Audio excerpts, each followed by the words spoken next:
Good evening. Sorry for our delay. You may have noticed a new video for tonight's meeting. Our thanks to Romaville High School, Jack Ranich, for putting that intro together. We should do the roll call vote. Pledge. Well, let's first start with the pledge. Ms. Kinder, will you grab the flag for us?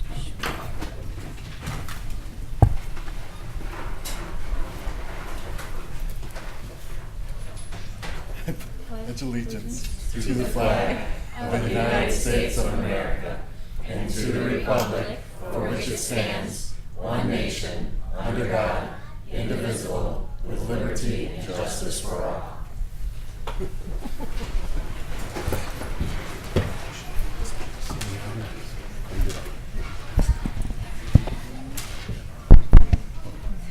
Affirmation of board education mission statement and board beliefs. Which board member would have that up? I got it up.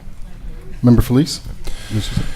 Our mission is to ensure that all students are prepared for college and a successful life, academically, socially, and emotionally, as well as equipped with the necessary tools to have options and make decisions about their long-term goals. This will be accomplished by believing and working towards all students learning through rigorous curricula and meaningful, effective instruction, consequently demonstrating mastery on high-quality assessments, with all stakeholders being held accountable throughout the process. Dr. Mitchum, I believe we have a slightly different beginning to this month's meeting. Yes, we do have many of our children out here today, and we would like to move agenda item 7.2 to the front of the agenda so that we can honor these children and their parents, and then provide them time to be able to get home and prepare for tomorrow. We're going to need a motion. Motion. Second. All in favor say aye. Aye. Nays? To you. Mr. Randa, the floor is, Ms. Bochnik, the floor is yours. I think we have a little treat for you tonight. You're going to get to see the results of some community collaboration that's been going on for about 8 months. But it really reflects the message that we're trying to spread through the district about anti-bullying. We want the people to be of courage, compassion, and kindness. The writer of the script for this video that we're going to see tonight is a BHS grad from 1989 and a professional journalist. He and I met at an anti-bullying conference at Lukansk last winter, and he shared with me that he had written a script that had a happy ending about bullying, and who doesn't want to have a happy ending? He was looking for a site and some child actors, and we knew what talent we had in the district, so we thought, well, this is the perfect place. Vince and his team interviewed, went to different sites and chose Woodview that he thought that would show very well in the movie. The short film was videoed over 2 days, and these kids were so amazing. For 2 long days, they stayed on task and just followed directions implicitly. And they really learned a lesson about preparation, because you're going to see a video that turned out to be 4 minutes long, but it took 2 days to film. I would like to introduce the Valley View actors from Woodview at this time. We have John Cairns. Raise your hand. We have Emily Fote, Miranda Fry. Can we have them approach the podium and line Sure. up over in front of Line you? up here. Kayla Gasper, Giovanni Goitia, Mackenzie Hagan, Kyla Hamlin, Kayla Hamlin, Maggie Hollingsworth, Micah Huff, Azaria Jordan, Dana Caprell, Aiden Leggett, Josiah Moran, Nathan Moran, Sasanka Momoradi, Michaela Owens, just step right up there, Ashley Rega, Trinity Smith, Leslie Terrazas, and Peyton Terry. So this is our cast of from Woodview.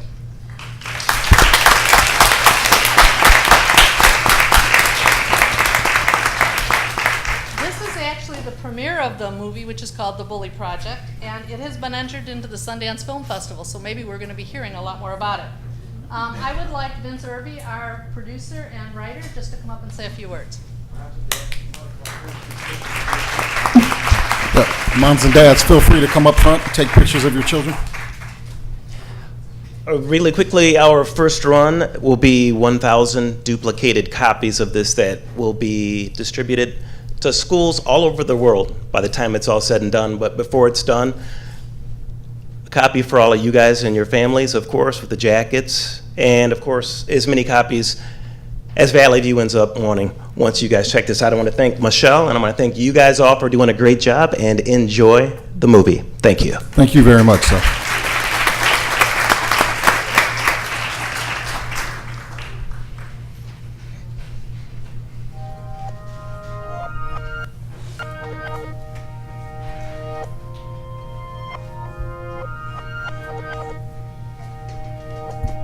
Kids, look up there.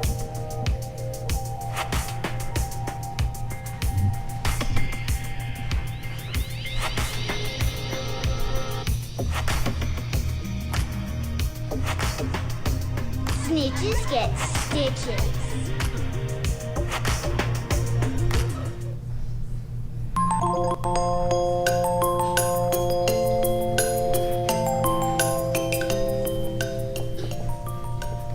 Miss Casey likes to say, we're all one little community, that we should stick together and look out for each other. I want you to look up the words kindness, communication, and courage. Do it tonight and really think about what these words mean to you. If you try hard enough, you can always find a reason to smile. Your reports are due on Monday, and write clearly because we'll be reading them to the whole class.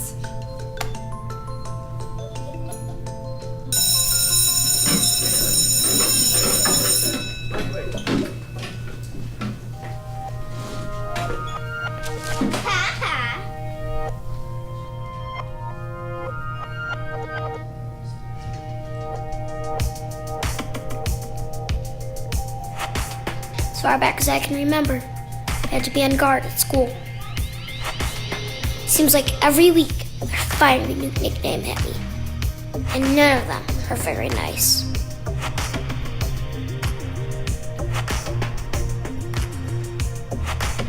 What makes this guy so violent? I don't even think Dr. Phil would know. Dee says when he catches me, he's going to stuff me in a duffel bag, beat me with a wiffle ball bat.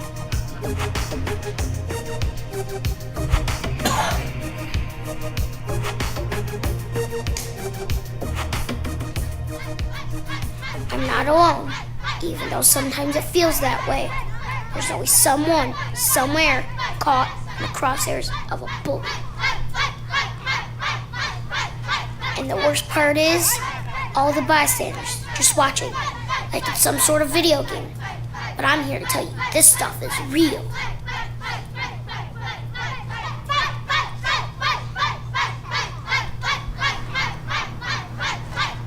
Snitches get stitches. Who did this? That's what I was just asking Quinn. This is beyond unacceptable. Somebody tell me what's going on. A whole ocean of eyeballs? And nobody saw a thing? This is exactly what the bullies count on. Fear. And that's when it hit me. Kindness is about caring for others and communicating when it's time to help. We have to find the courage to stand up and speak out about bullying. If we all step up, nobody gets stepped on, and we can make this school a bully-free zone. If someone is getting hurt, don't just stand there like statues. Help. If we really work together on this, and I know we can, we'll put the bullies right out of business. While we're at it, let's talk about this snitching.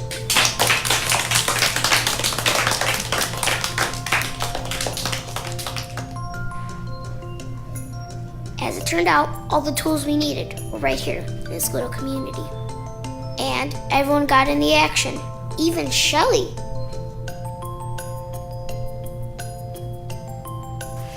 The world would be a pretty boring place if we were all just the same. Every one of you is unique in your own special way. So have fun being you. Right? Yeah!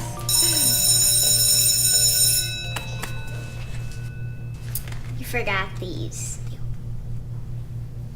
Thank you.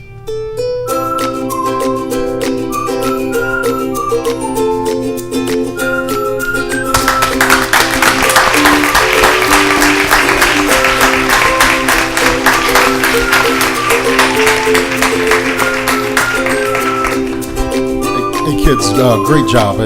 You know, it's not often that you guys are famous.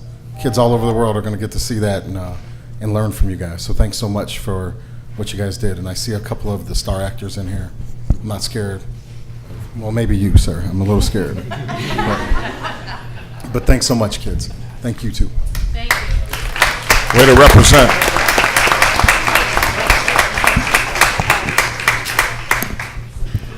At this time, if the parents would like to take their children, we do understand you are more than welcome to remain for the board meeting. But if you'd like to take your children, we do understand. Thank you again for your attendance.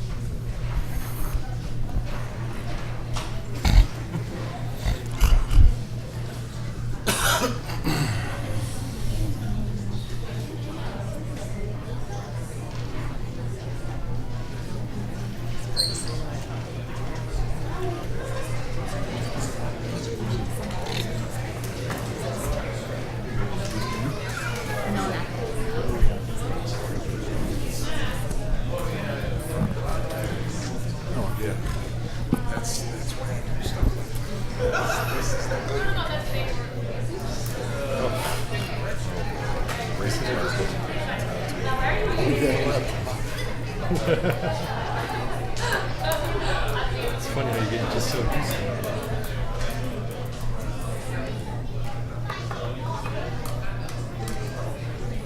That was pretty cool. That was a good video.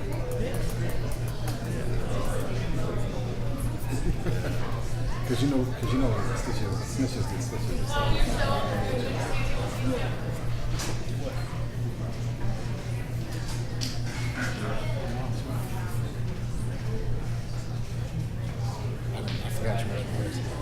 Okay, I think we're ready to resume Treasurer's Monthly Report.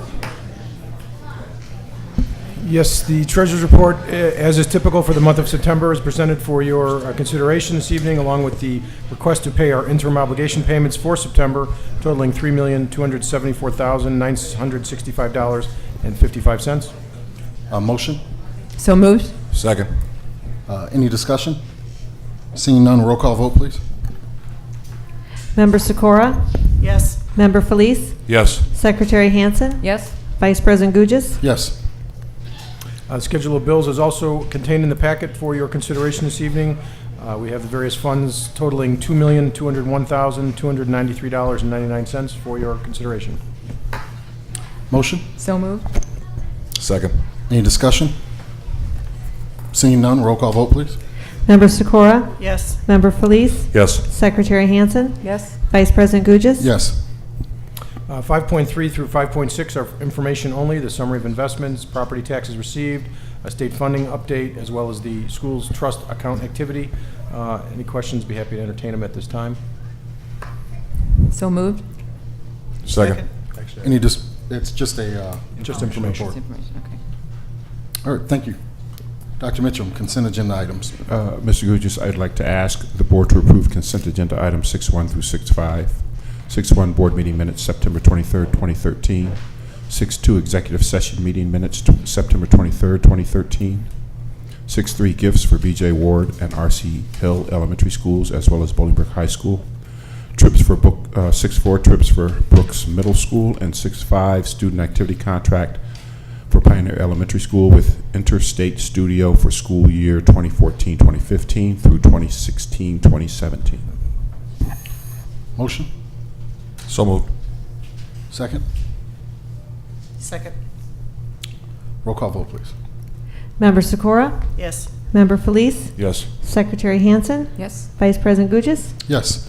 Student staff recognition, Pillars of Valley View. I believe first up is Jane Addams Middle School, Principal Paskevich. Member Hanson? Or Member Sikora? I thought she said you had them both.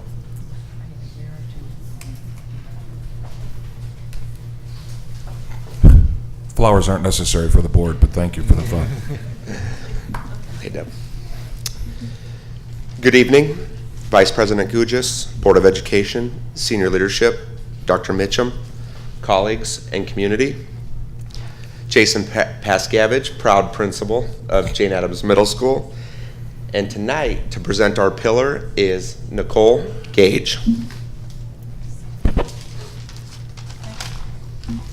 Good evening. I am honored to be here this evening to introduce Kim King as our pillar. Kim King has played an integral part in my life personally. I first met Kim as an 8th grade student at Jane Addams several years ago. I saw her as a kind person who went out of her way to engage students and create lifelong learners. Because of her, I chose to become a teacher. For the past 10 years, I have worked with Kim as a colleague. She has been a strong leader within our building. Kim has been a mentor to many teachers and has served as a department leader. She has continued to find new ways to engage students, adapt to changes, and lead others in the building. I want to thank Kim for being a role model to me and the staff and students at Jane Addams. Congratulations.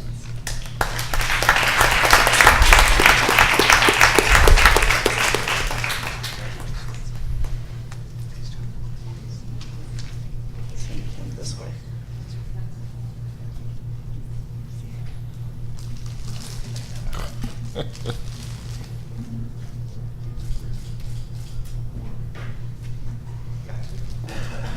Thank you very much.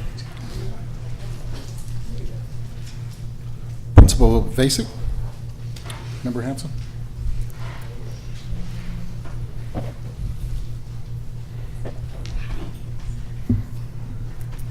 Good evening, school board members, senior leadership, Valley View community.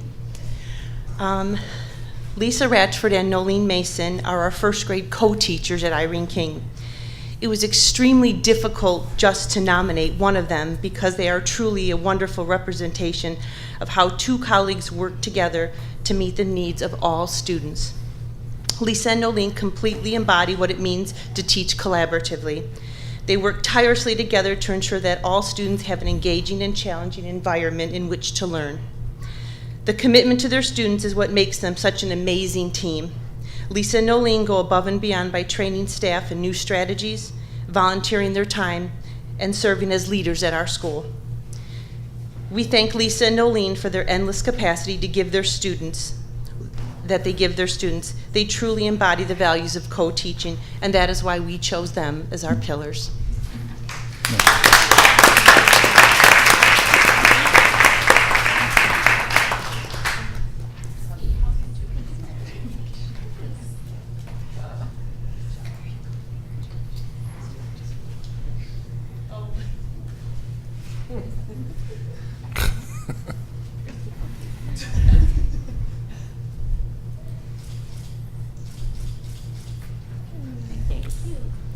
Congratulations to all our pillars. You should also feel free to leave if you wish. Do not feel obligated to stay, but you're more than welcome to stay. Liaison reports. Any and all. I will update with the academic committee has met. We discussed the beginning and the end of the school year, how those processes work, how we can make those processes work better. We are going to get some follow-up at our next meeting from senior administration on what that's going to look like. Also, we have another meeting. I believe we're going to do it on November 5th. And in that meeting, we will be discussing things such as morale and also some of our further academic achievement. Any other liaison reports?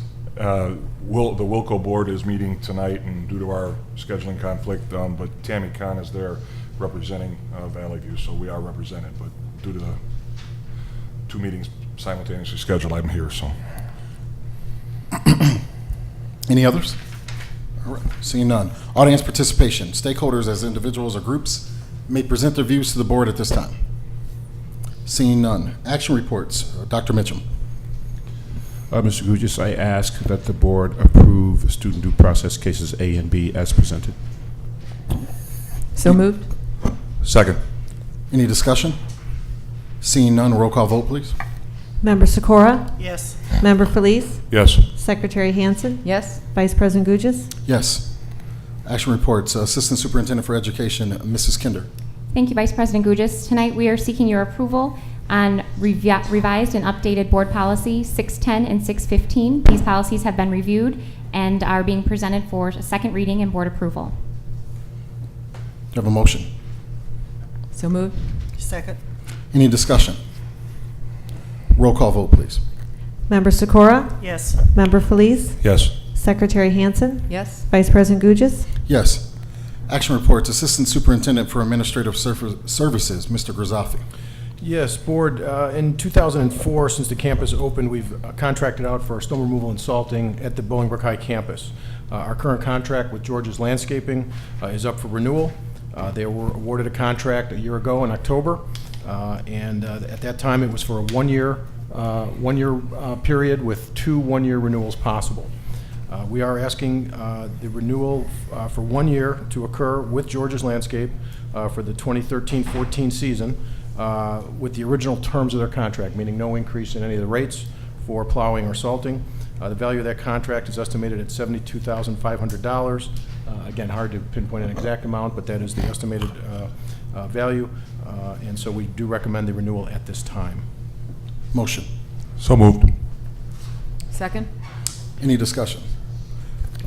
The contract also says that depending on how much snow they have to remove, the amount paid out would go with that, correct?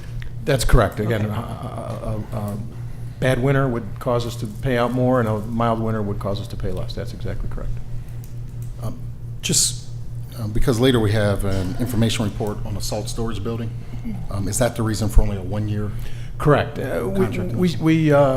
We have had some good experience with George's. We've had some bad experiences with other contractors, and so we tend to tread lightly. Snow removal can be a tricky thing, and so we've been a little less agreeable, if you will, to multi-years just because of the nature of the beast, so to speak. But in this case, we are just recommending a 1 year with the idea that we're looking to go in-house with the removal at BHS.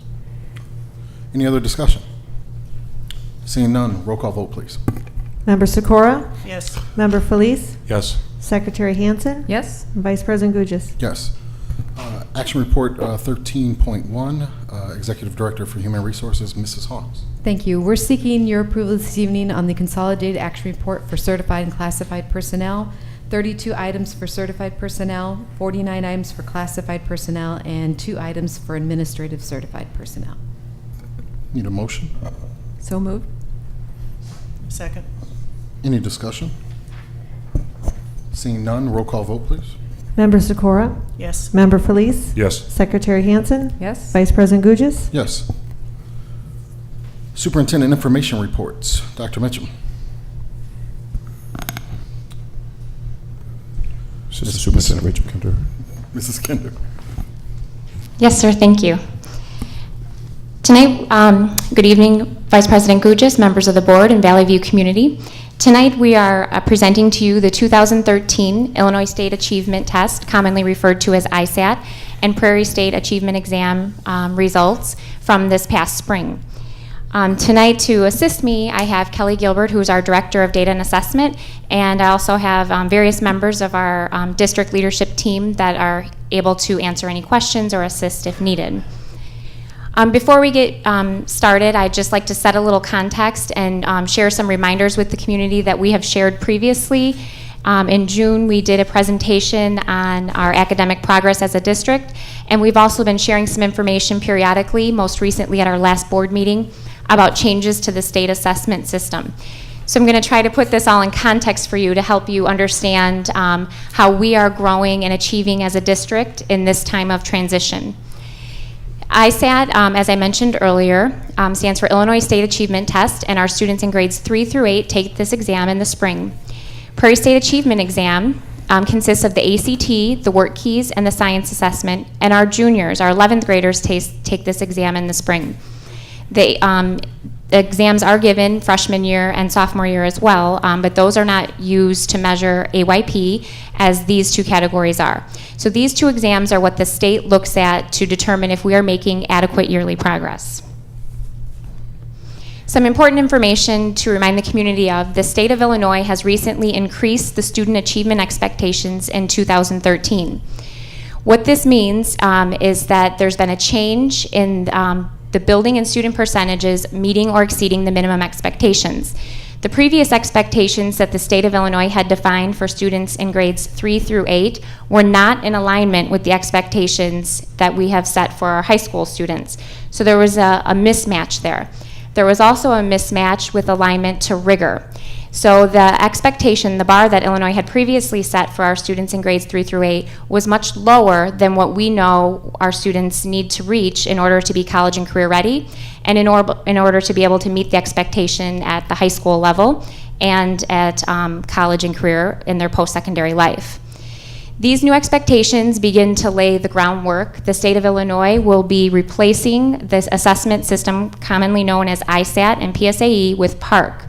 And PARCC stands for the Partnership for Assessment of Readiness for College and Careers. And this is going to be a major shift for how we assess what we are learning, our students are learning in the state of Illinois and the neighboring states throughout the country that are part of the consortium. This new assessment PARCC will replace our assessment system, and it will come into effect next school year. The PARCC assessment, it's important to note, aligns with the Common Core state standards, which are the college and career readiness expectations that we have for our students. We have higher levels of expectations for rigor in terms of what we expect our students to know and be able to do. So there's a mismatch right now in terms of what the ISAT assesses and what we are teaching our students and what we are expecting them to be able to know and do by the time that they leave us. There's a mismatch. So if I could put it in simple terms, we're expecting A, but we're going to assess you on a little bit of A and B, C, D, and then we're going to tell you how well you're doing. So it's definitely a disconnect that we're seeing here. The previous ISAT assessment did not have any Common Core aligned items. This school year, 20% of the items were aligned with Common Core. If you're not familiar with what Common Core is, we are going to be sharing additional information and giving our community a chance to learn more about this at our upcoming community forums. We have one coming up October 23rd, and I'll announce this at the end of the evening as well. And we have one October 29th, and then we're going to have neighborhood workshops where we're going to allow and provide support for our families to really start to understand and experience how learning and teaching looks different in the classroom today as compared to when we were in school. So the shift that we're seeing with our assessment is beginning to come into alignment with how we are shifting our instruction and how we are expecting our students to meet this higher expectation. Next school year, 100% of the test items will be aligned to Common Core.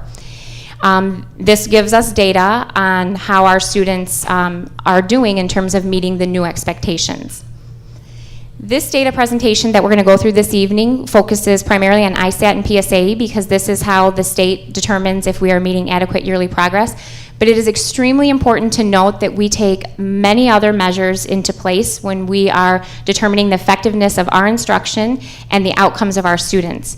Measures of academic progress are commonly referred to as MAP, is one of those that we look to as a consistent measure because this assessment is not changing as the years go by. This is a normed assessment that is more in alignment with our Common Core state standards, and we have been looking at MAP as a steady measure as we progress through the system because, as you can tell, it's confusing even to those who are in education, all of the changes that are happening with assessment and with curriculum.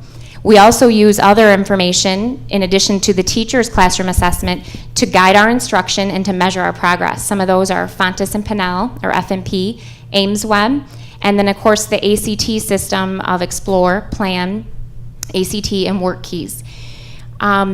So these are all measures that we use, and as I mentioned earlier, in June we presented to you an academic progress report that I have made available on board docs that is at our Valley View website, vvsd.org. And I made this available attached to this evening's presentation so you could get a glimpse at how we were doing. John, if you could pull that up for me, please. Just to refresh your memory of the way that we are looking at the growth that our students are occurring, that our students are achieving as we move throughout the school year and from year to year. Yes. And I'm not going to redo this presentation, so have no fear. But we do look at our student progress, and if you look at that bar, we look at the national average, and we look at the rate at which our students are growing compared to what is expected. And what I shared with the community at that time was that across the board, with the exception of our upper grades where we were just implementing, we are seeing typical growth rates that are far exceeding that what we're seeing at the national level. That tells us we're moving in the right direction. We also look at our cohorts that are measured by AYP, our subgroups, and we are seeing rates of growth, meaning exceeding what we expect them to grow in 1 year's instruction, above what is to be expected. So we know that all that hard work that our teachers and support staff and administrators are doing is pointing us in the right direction. And again, this presentation is available for you to look at, but we also look at our students and their cohort growth, meaning not just one sixth grade to the next year's sixth grade, but how did this year's sixth graders do in comparison to when they were fifth graders, and that's important as well. We've really shifted our thinking to have a keen eye on all of our students growing and are they achieving. And the reason I took this little detour in the presentation is because it's very important that you have a full picture when you're looking at just this one snapshot that the state takes to show if we are making progress, because we certainly are making great progress as a district. We are working through these changes, but it is very important to note that we are making growth and we are making progress, and that we are very deeply analyzing our data to refine and make tweaks as we go so that we can continue to get better and better. Okay, John, can you switch back for me?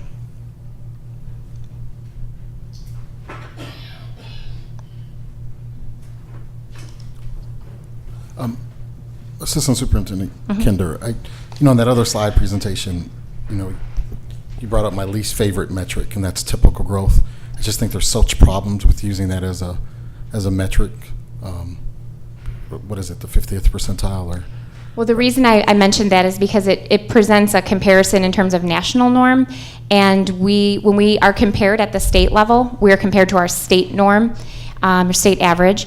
And so the reason that we look at that, we've had this conversation previously, and I'm well aware that typical is not enough.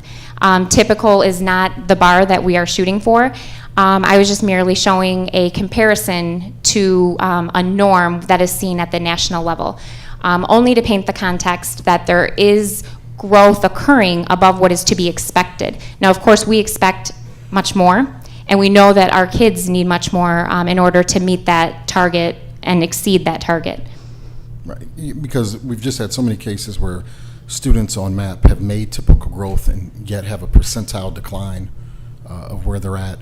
And it's just not really a great measurement to where a large chunk where they're at the top or the bottom need to be at. So while we can use that measurement to compare ourselves against others because that's a measurement that they use, I think in-house I find it to be less of a, really do not be that valuable of a measurement for us. Yeah, I wouldn't say that it is the thing that we place the most value, but it does provide a baseline for us when we see with typical instruction, typical effective instruction for a year's worth of time, what we could expect based on national norms. Based on where we know our students need to be and the shifts that we need to make in the classroom, we certainly do not set our standard at that level. But it does provide a comparison because we are compared to our peers at the state level when we look at state averages. Fair enough. Okay, so the first thing we're going to look at is ISAT as a district, and then we will go through each school very briefly in reading and math.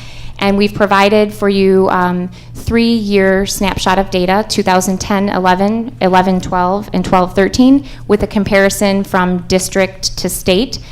Just to orient you, math is on the right and reading is on the left. District is represented by the blue bar, and state is represented by the maroon colored, the red bar. So I'm going to ask Kelly to walk us through this portion, and we'd be happy to answer questions.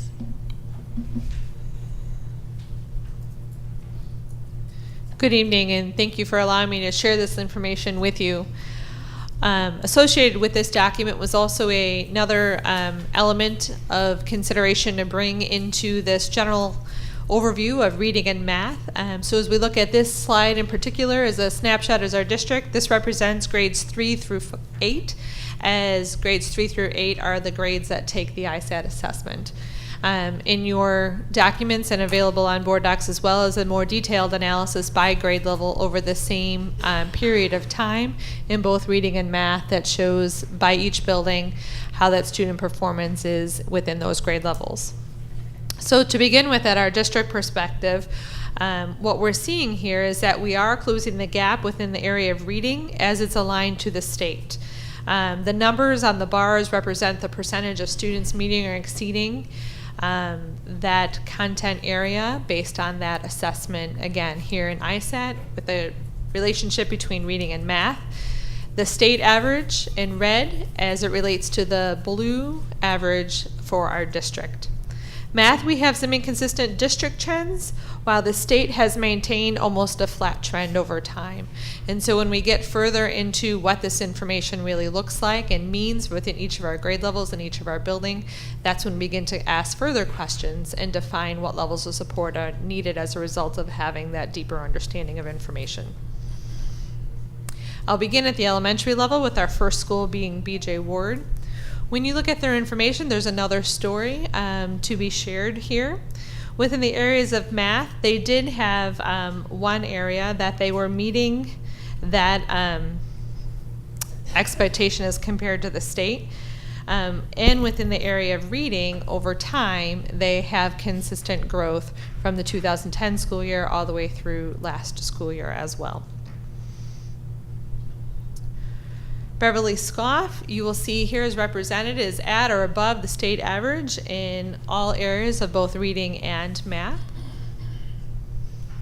Just real quick, the prior years, it's any school you put up there, the prior years, is that the old scores based on the new cut scores? So I got that right? Excellent question. This comparison through this presentation is all based on the new cut scores.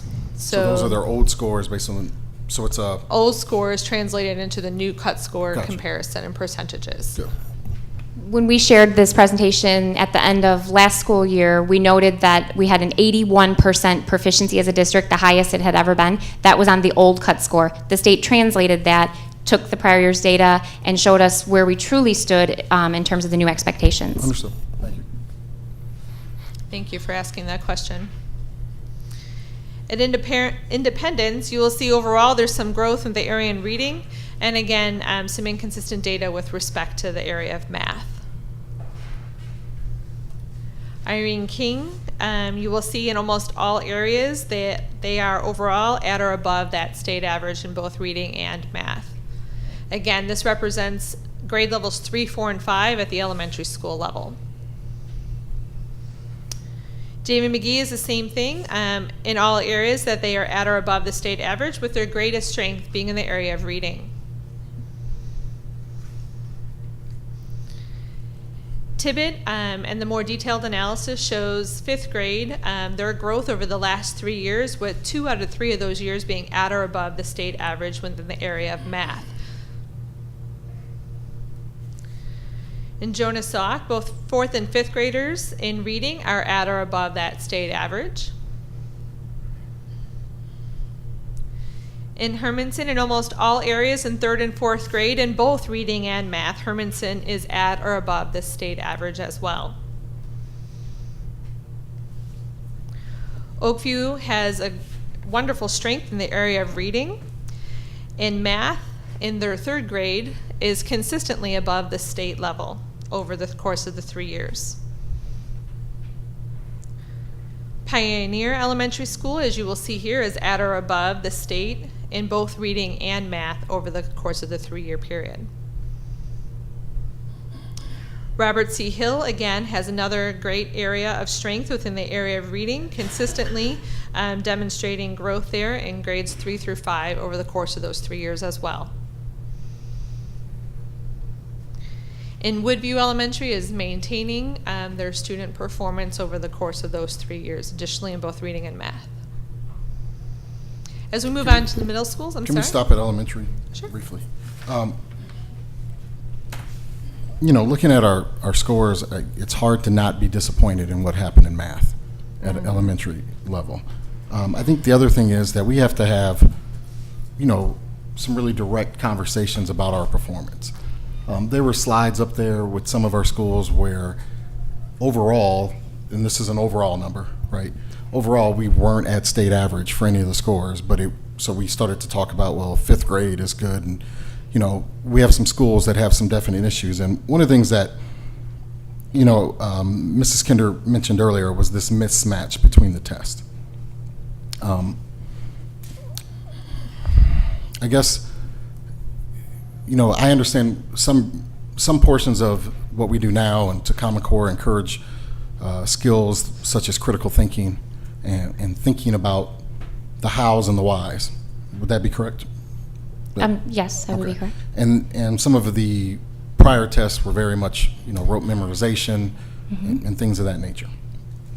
I struggle with the idea that, well, the test is so mismatched and we're now teaching critical thinking that if we do critical thinking well, that those children that can do critical thinking can't handle the same problems that children that were focused on rote memorization can. So I think of it simply at like a 1st grade level. If we work with a kid just on their 2s and adding 2 plus 2, and then we teach a kid to think about what that really means, I would imagine that child should be able to do that. And why this idea of a mismatch really kind of creates problems for me is that I think it doesn't point out, I think it undermines some of our schools that were able to, even with the new test, increase their scores. And we did have 4, as I see it, that had increases in both reading and math. That is correct. So at the elementary level, we had 1. We had Hermanson that increased its scores in both reading and math, despite the mismatch. Vito Martinez, Humphrey, and Jane Addams, despite the mismatch, they increased their scores. So I struggle with this idea that the mismatch is, why our scores are where they are, when there's buildings, there's students, there's teachers that have done it, even with the mismatch. Absolutely, there is. So for elementary level, great job to the staff and the leadership at Hermanson, and to the kids at Hermanson. And I think to Vito Martinez, Humphrey, and Jane Addams, we're going to see, that shows, even with the mismatch, they were able to provide that growth. But I just, I don't know if it's tough sometimes when we don't do as well as we would like. But I think to paint some of our schools, to look for like the 1 grade level that was at the state standard when overall the school's not, I think is in a, I don't know, I question that reporting for us. Well, the one thing that I would like to offer is that when we look at this and what we're able to present to you tonight in a very short time is just it's the bird's eye view. It is that conglomerate. It's that average overall. But that information in and of itself doesn't do much for us. So yes, we do dig into it at the school level, the grade level. We look at it by groups of students from where they started to the growth that they're making. We look at it in a variety of different ways. And you have highlighted some areas where we do see growth or trends that are kind of outside of that state trend or outside of our district trend. And we are very much digging into those areas to see what exactly helped push along that growth, and we have identified areas that most certainly are things that we need to be looking at across the board.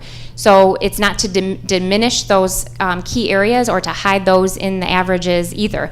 There is a lot of information that we could share with you, and we are happy to go much further in depth. Just for the sake of time, we were presenting averages, and I mean the bars speak for themselves. Yes, the trend on average at the middle school, at the elementary school in math was a decline. Now, there's many factors that go into it, so it's not just black and white. We can't just say it's a mismatch of an assessment. We can say that there are instructional factors. We can say that the support that we're providing to teachers, the professional development needs to continue, that we need to continue to support the hard work that they're putting in.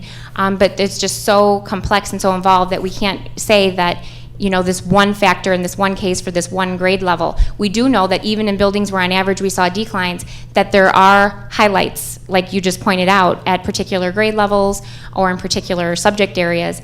And so then the conversations that we're having and that Kelly and the leadership teams and the directors are having at the buildings are very much more in depth in digging into that information. It's conversations that probably up until these last couple years have never occurred to this magnitude in our district before. So I think that is promising. One other observation, and I think kind of maybe coming from a parental view, if you're kind of looking at schools and looking at scores and different things, that questions have come to me as being in a field where new people move into the area and want to say, oh, what schools or this or that. I think one concern I have is when I look at the range of scores from one elementary school to another elementary school. It's there are some schools there that if you move in that side of town, you got, what is being done to kind of bring about so that no matter where somebody moves into our community, they're going to get what, I think one of our highest scores was 77, one of our lowest was 39 over the course of these 3 years. Where or what are we doing to get all of our schools to the 70s so that every school we can be proud of to say wherever you move in Bolingbrook, Romeoville, you're going to get that?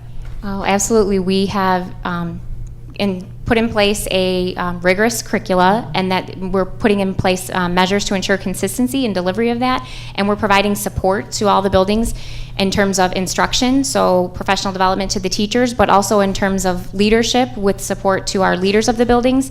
So when we look at scheduling, or we look at how we service our students, or how we place our students in terms of grouping, we're looking at all of those factors so that we can use every angle that we can to ensure that we're best meeting our students' needs. Now, in some of those schools where you saw what is a significant drop, with the change in cut scores, depending on where those students fell, those students could have been maybe just on the bubble, meaning they were just on the edge of the meets, for example. And with that shift in cut score, there was a large group of students, and that's an instructional thing, that's how we service our students. But what that means is there could be just a significant number of students who are just below that. Now, that is not acceptable, and I'm not saying that we're okay with that or that's an expectation. What I'm saying is we have looked at the data all the way down to that individual student level to say we are not meeting this student's needs. So what can we do that everything within our power to meet the student needs to ensure growth? Because previously there was a mindset that if the student met that meets benchmark, good enough. That's not good enough. If your student is at the 95th percentile, we still expect growth. If your student is in the exceeds category, it's not okay just to stay at the very bottom of exceeds. We want to ensure that that student grows. And I don't know, because I was not in a position to know in the past if that was always done, but I would presume that it had not been done in the past. And so for us, just meeting the minimum benchmark of exceeds is not okay. Or as Member Gugis said, just meeting typical growth or the national average is not okay.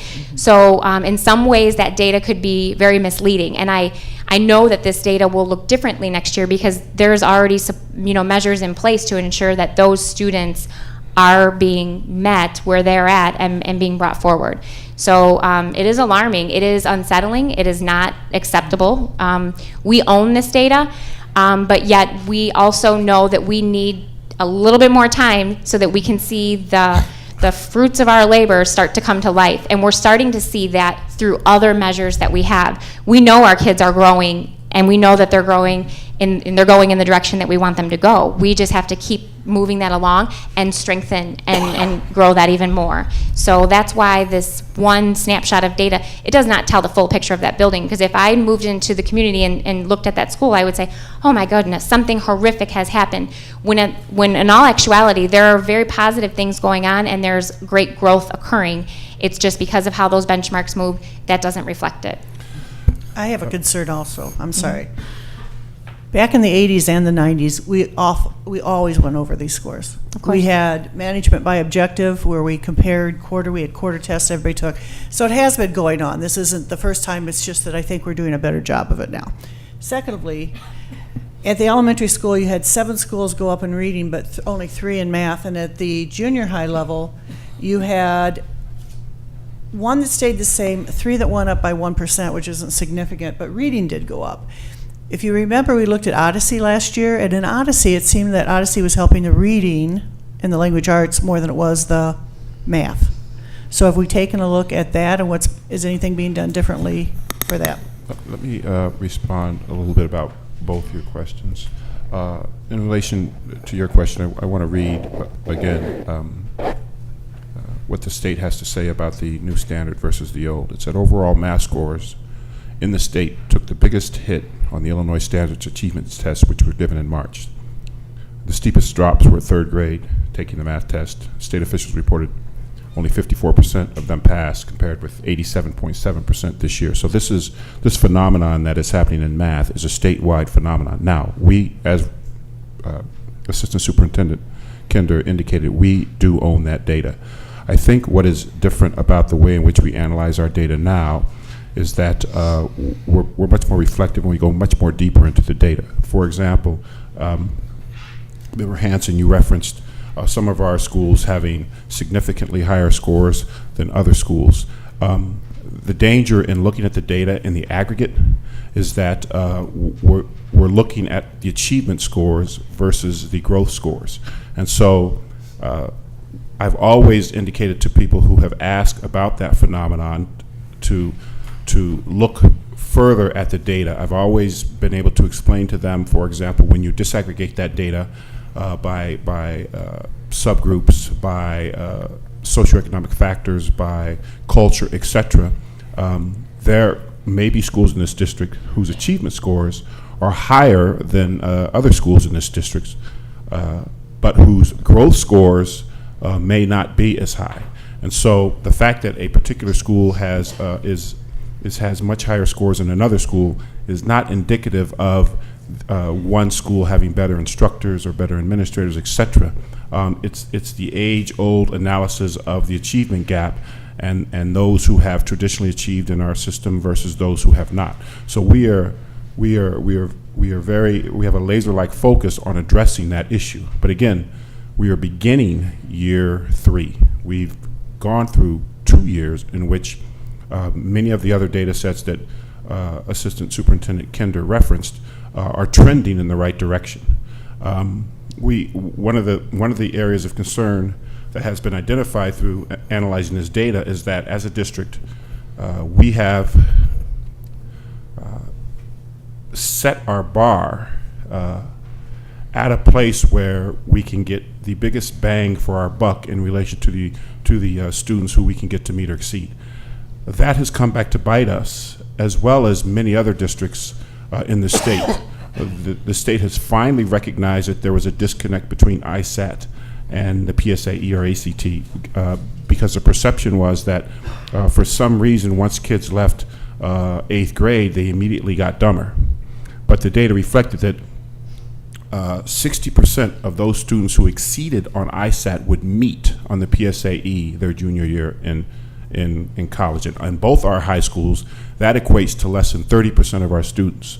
So when you look at our high schools getting 47, 48, 50% of their kids being able to meet or exceed the standard, that's above and beyond what the data reflects should be able to meet or exceed the standard based on the students that we're sending there, based on their ISAT scores. As you break this data down, much more specifically, as you look at subgroups, it's more telling than it is when you look at it in the aggregate. So, for example, I would dare say that any of our English as a second language learners that are being served at Pioneer, for example, I would bet that Tibbet, who has much lower scores than them, is far better equipped to address the needs of those children, because that's what they do on a daily basis. And our data bears that out. So when you look at that particular subgroup of kids and you compare the outcomes of those kids at one school versus the outcomes of those kids at another school, you'll see that even though one school's scores in the aggregate are much lower, when you look at particular subgroups of kids, because Tibbet has such a much greater percentage of students who have been defined as at risk, we have traditionally not met their needs. I guess the analogy would be if we flipped the kids at Tibbet and Pioneer and kept the staff the same, would the kids from Tibbet who are now at Pioneer become high performing automatically, and would the kids at Pioneer who are now at Tibbet, would their scores drop dramatically? I would say absolutely not. In fact, I would almost say that those scores would reverse because of the kids that those teachers are teaching every day. So our charge is to make sure that we are able to find ways in which we can meet the needs of our more at-risk learners, because at the foundation of our pillars is that we believe we can, and go about doing that in a very methodical, purposeful way, so that all of our data begins to trend upward.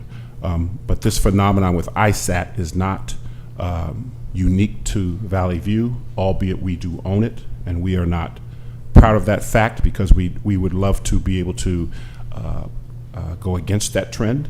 And so what we don't want to happen is and I understand, Member Gugis, that it seems maybe somewhat, I don't want to seem harsh, but disingenuous to focus on those areas in which we do well, while giving the appearance that we're ignoring those areas in which we aren't. And that, I apologize, because that's not our intent. We do expect to own that data as well, and at the same time be purposeful in addressing how we're going to affect that data. One of the ways in which we can do that, very matter-of-factly, is not set our bar at the minimum, which we've done, and most schools have. So by setting our bar at the minimum, I have right here, which is not, I have by school, the number of kids who previously, under the OCUT scores, would have met the benchmark for ISAT that did not. In some schools, that can be upwards to 30 to 40% of a particular grade level that were able to just get over that previous bar, but now that the bar has been set so much higher, have not. So can we do a better job of identifying those issues before the fact rather than after the fact? Absolutely.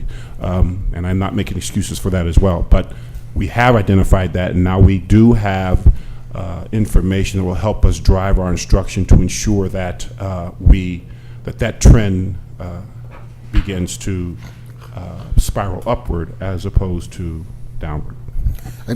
I want to get back. I have a couple questions on that, but I want to get back to, I think Member Sikora brought up a good point that I didn't hear addressed yet with Odyssey, and I wanted to throw on an additional question about Odyssey. I would like to hear her question answered in terms of reading and math and the effect on an Odyssey.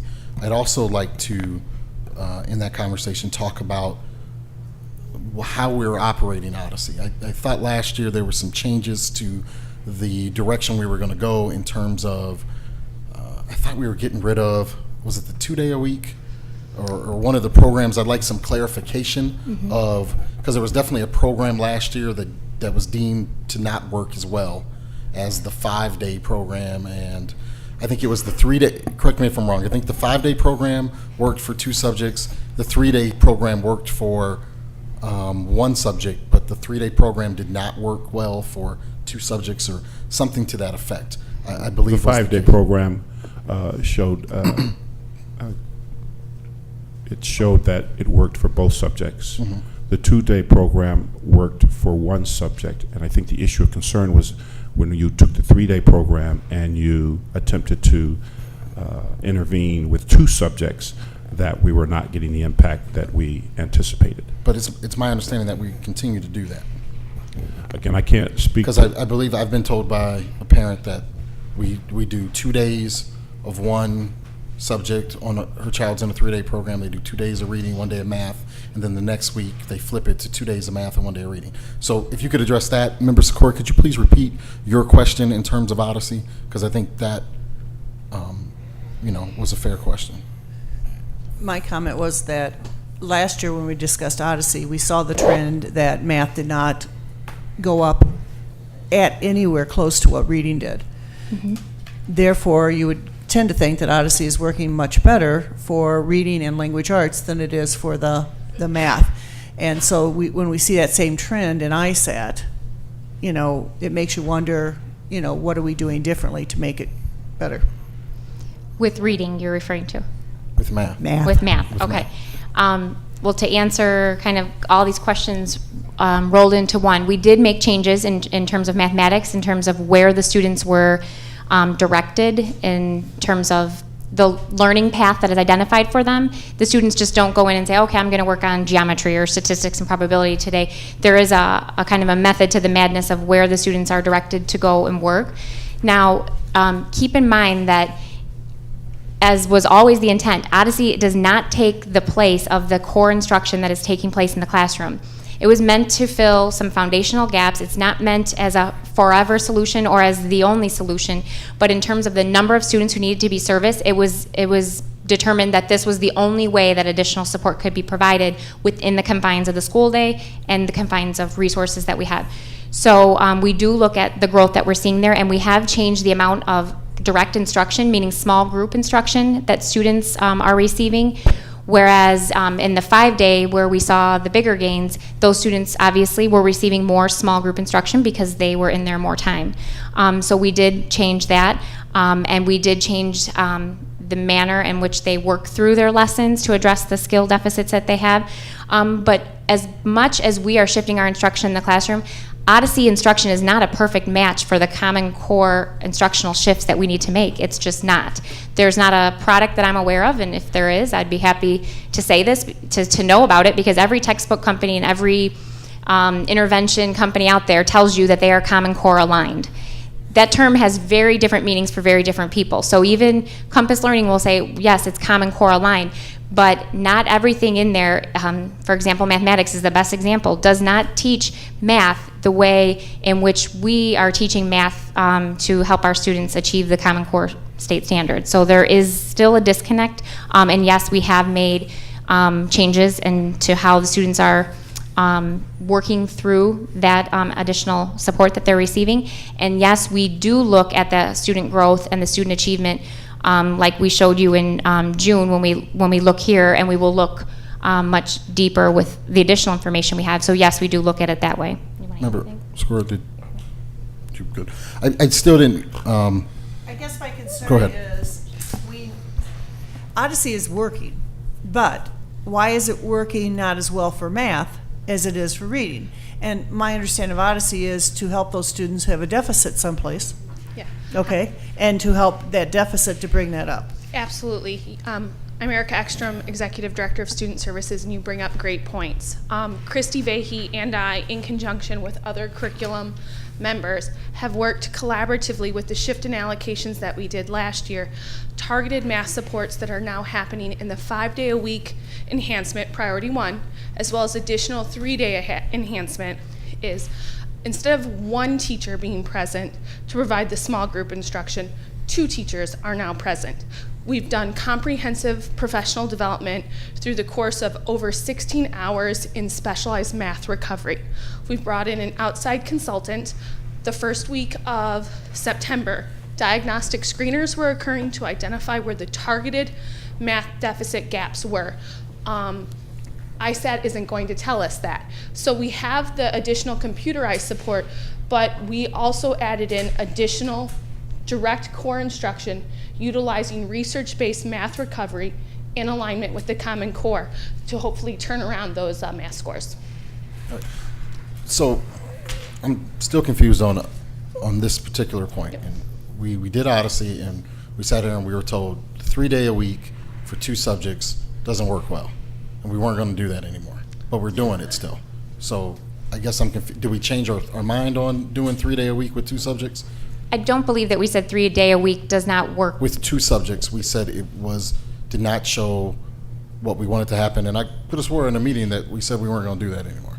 Well, students in the need, if they have a need in reading and math, one of those just isn't going to magically disappear, and we're not going to magically grow a extra period on the end of the day. I thought we were going to go to 5-day for those students and get rid of applied tech when they had 2 deficits, because 2 deficits didn't work well. Our data was clear that 2 deficits over 3 days did not work well. We said we would take a targeted approach for our 3-day kids dependent on their area of greatest need, and then within that area of greatest need, dependent on their needs, so whether it be in reading or in math.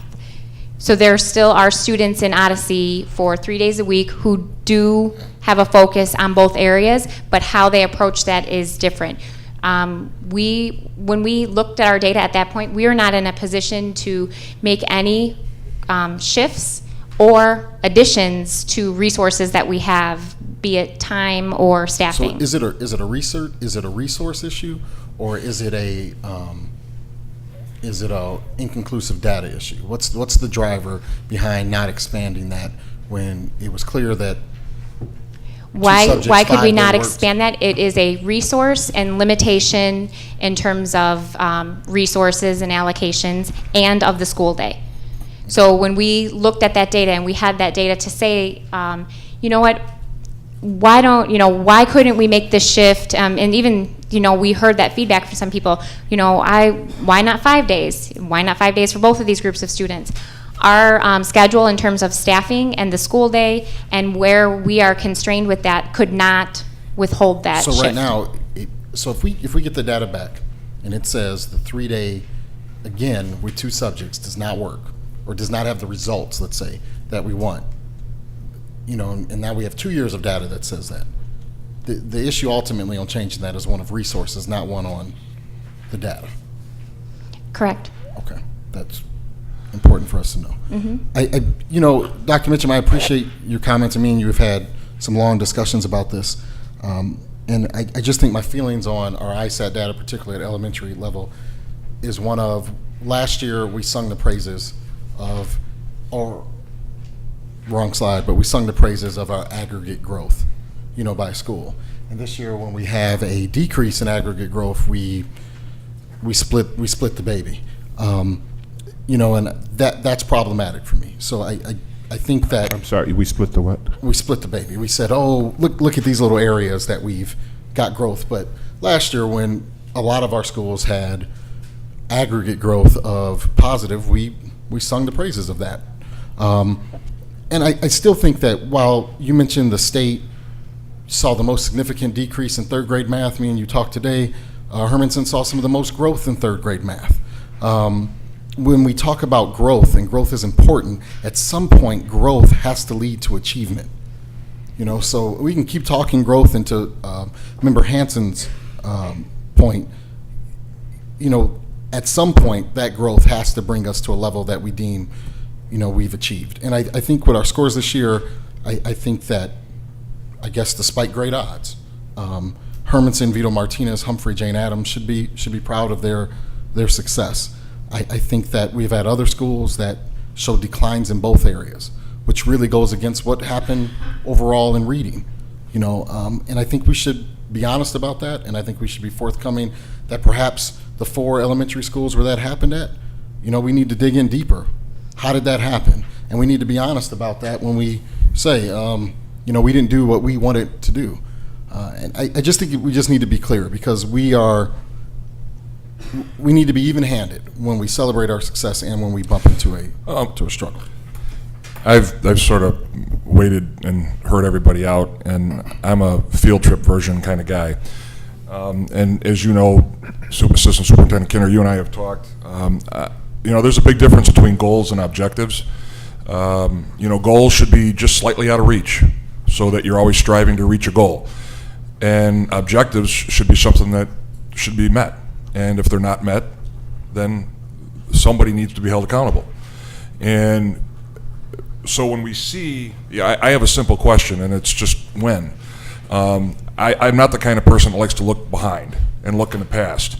We have systems in place, and we have rigor in place that's going to allow these results to sort of, the proof's in the pudding, so to speak. So I just want to make sure that if there's the data that we see, I don't like aggregate or that summary of that data. I want to see what schools aren't performing, because when I've gone to every one of our schools, everybody's singing the same praises, and everybody across the board is teaching the same thing. It impressed the heck out of me, because one class over here is teaching the same grade level, the same thing to the day. They're going through the curriculum like there should be, yet there's results that aren't the same. And I understand there's different needs, there's different kids, but that's never once was communicated to me. And so I just want to make sure that the results that we see, because I appreciate Member Gugas, because I was looking at those slides and I wasn't seeing what I was hearing. And I thought maybe I was just the dumb one up here, because I'm thinking I'm not seeing improvement. So I, for one, would like to see by school that data that shows all of those different things. And I understand that may be a nightmare, but I somehow think you guys have a wonderful team. I'd be willing to bet that you guys probably have that data. We already have it, yes. And so that's, because that to me is results. And then you can look at that by school, and you can take all of the information and the different things that maybe affect the results, and can show within that, like Dr. Mitchum said, the difference between Pioneer and Tibbet, that there's a different needs analysis, but then those numbers are going to mean more. And then it might be, to Member Hansen's, it's nothing to do with where you live. But now you have those results to show those parents that just by looking at a picture, they say, wait a minute, I don't want my kid going there. But that's not the case, because that's not the truth. So for my 2 cents, it's just when. And it's a long-winded question for a one-word question, but when can we honestly look in the mirror, because every principal, every teacher, every student, and every parent needs to look in the mirror and say, are they doing everything they can? And so I just want to know when, so when I go, I can ask that question when I sit down with the principal, or we sit down with whoever, and I just ask when. Then I know. Well, the research indicates, and we've said this before, and Dr. Mitchum has said this many times, that for true systemic change to truly take hold and come into place, it takes 3 to 5 years. So this is not an overnight fix.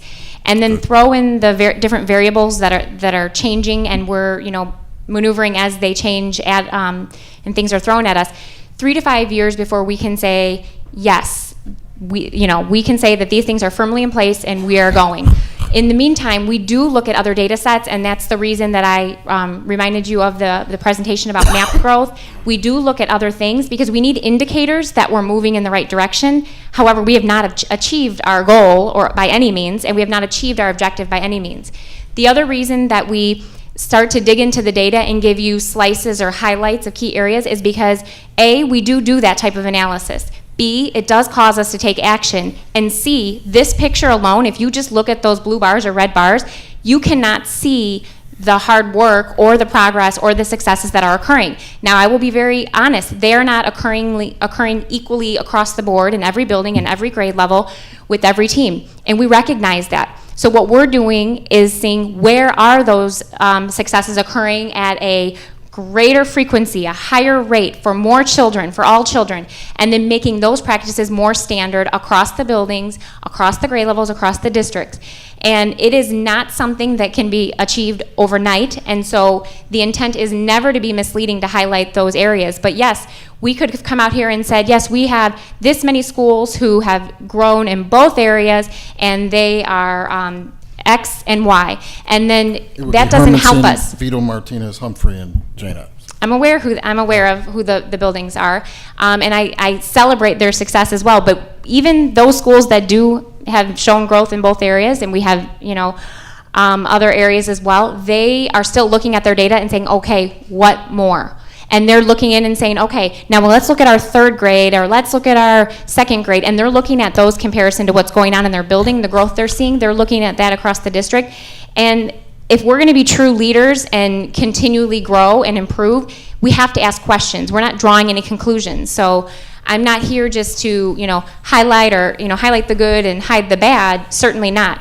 But I'm here to give you a snapshot in the 15 minutes that I was allocated, and let you see what the overall picture looks like, because this is what will be reflected if you Google our school. This is important information, but I think to that point, Dr. Mitchum did speak to it, and to Member Felice's point, but we gave slices of only positive. We said, despite what you're looking at on that board, that school in 4th grade had this increase. We did not say, oh, but most of the kids at that school had this issue, or we had this issue at this grade level. So our slices of data were very one-sided.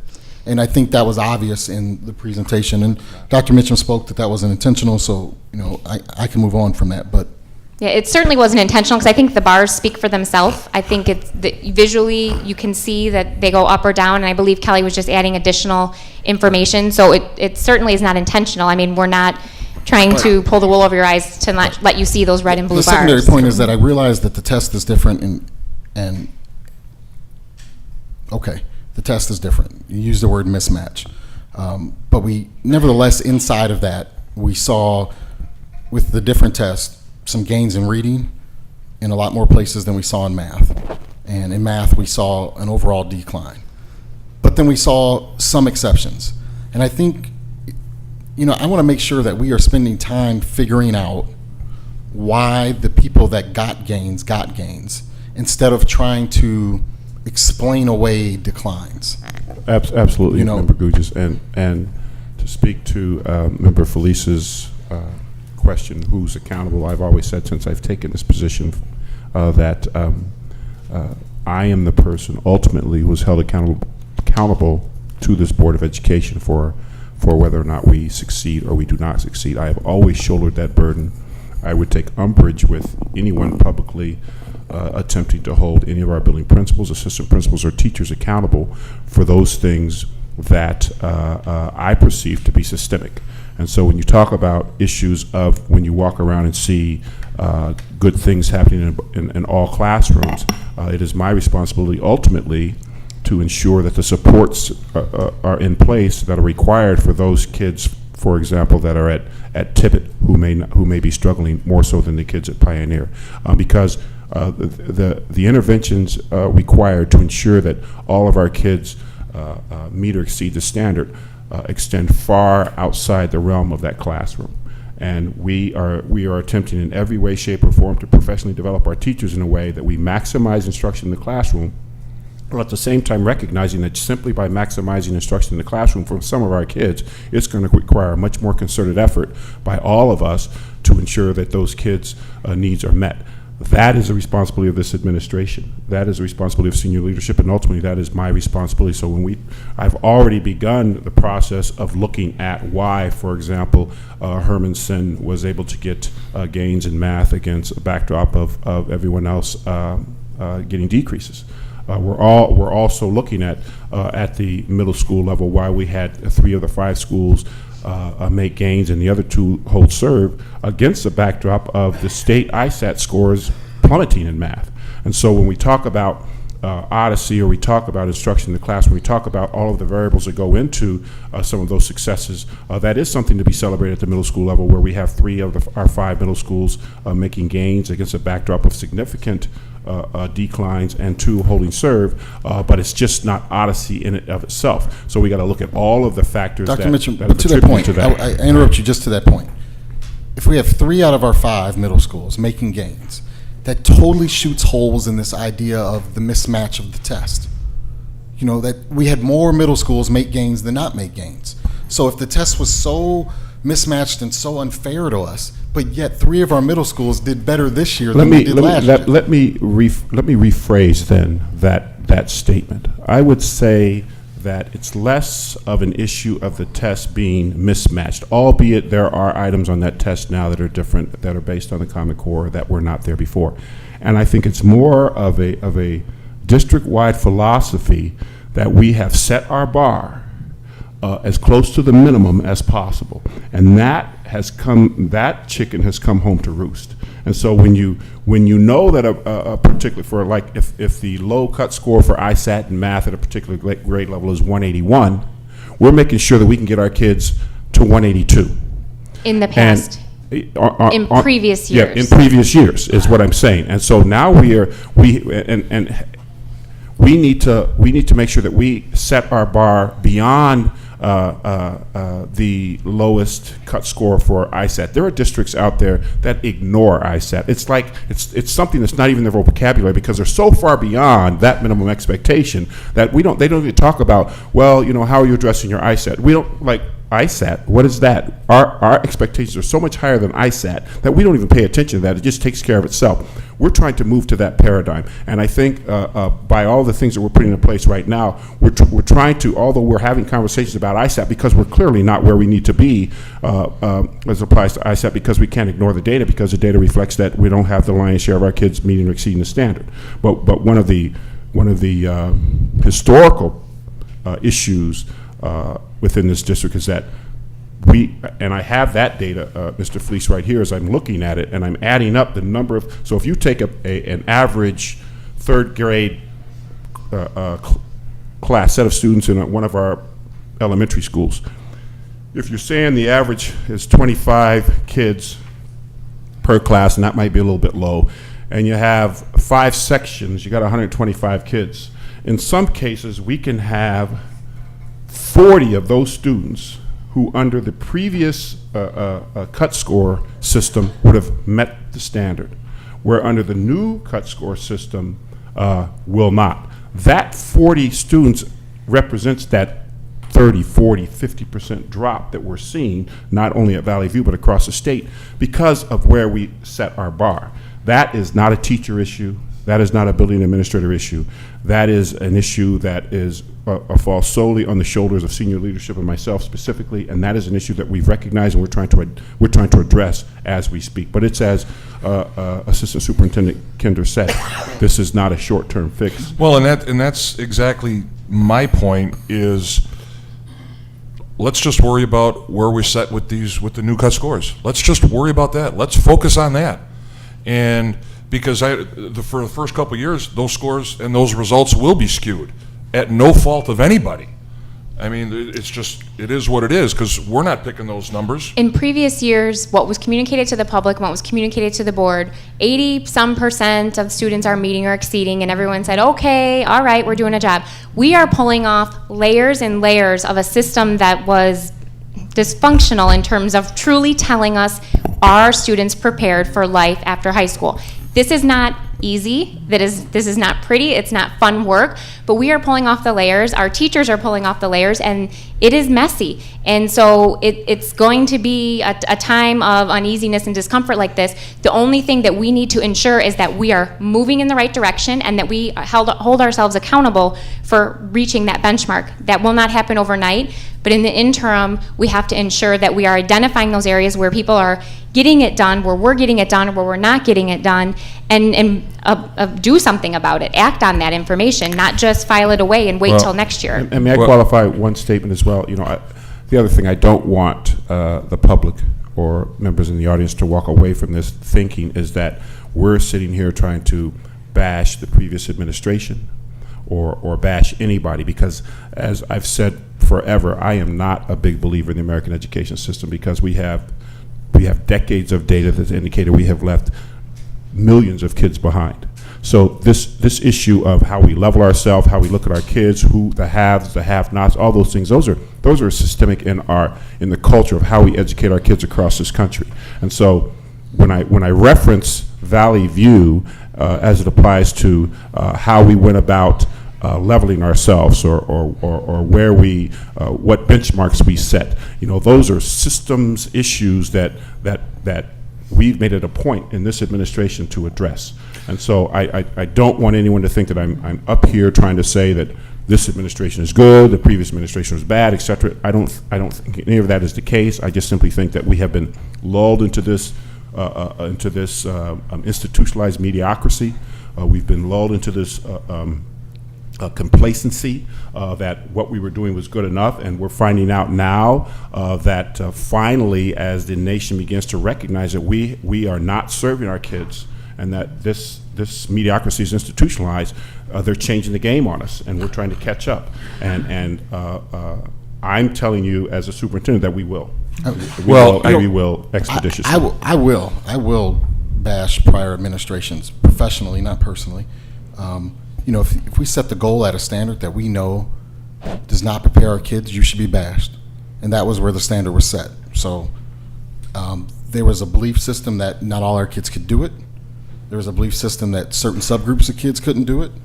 And that some numbers this was the best we were going to get with the quotes I would get with the kids we have. And that's why you're here, because myself and some other like-minded board members got elected to get rid of that thought process. So I'll bash it. Well, I'll go one step further. You know, were they good or were they bad? I think the previous administration was not effective in serving the needs of our community, and we're asking this administration to be effective in serving the needs of our community. And I think that we just have to be clear that I need, the community needs, our most senior folks, our principals, our leadership in this district to be proactive and not reactive. And what this feels like to me is really reactive, because what we've known a long time ago is we knew about these kids on the bubble.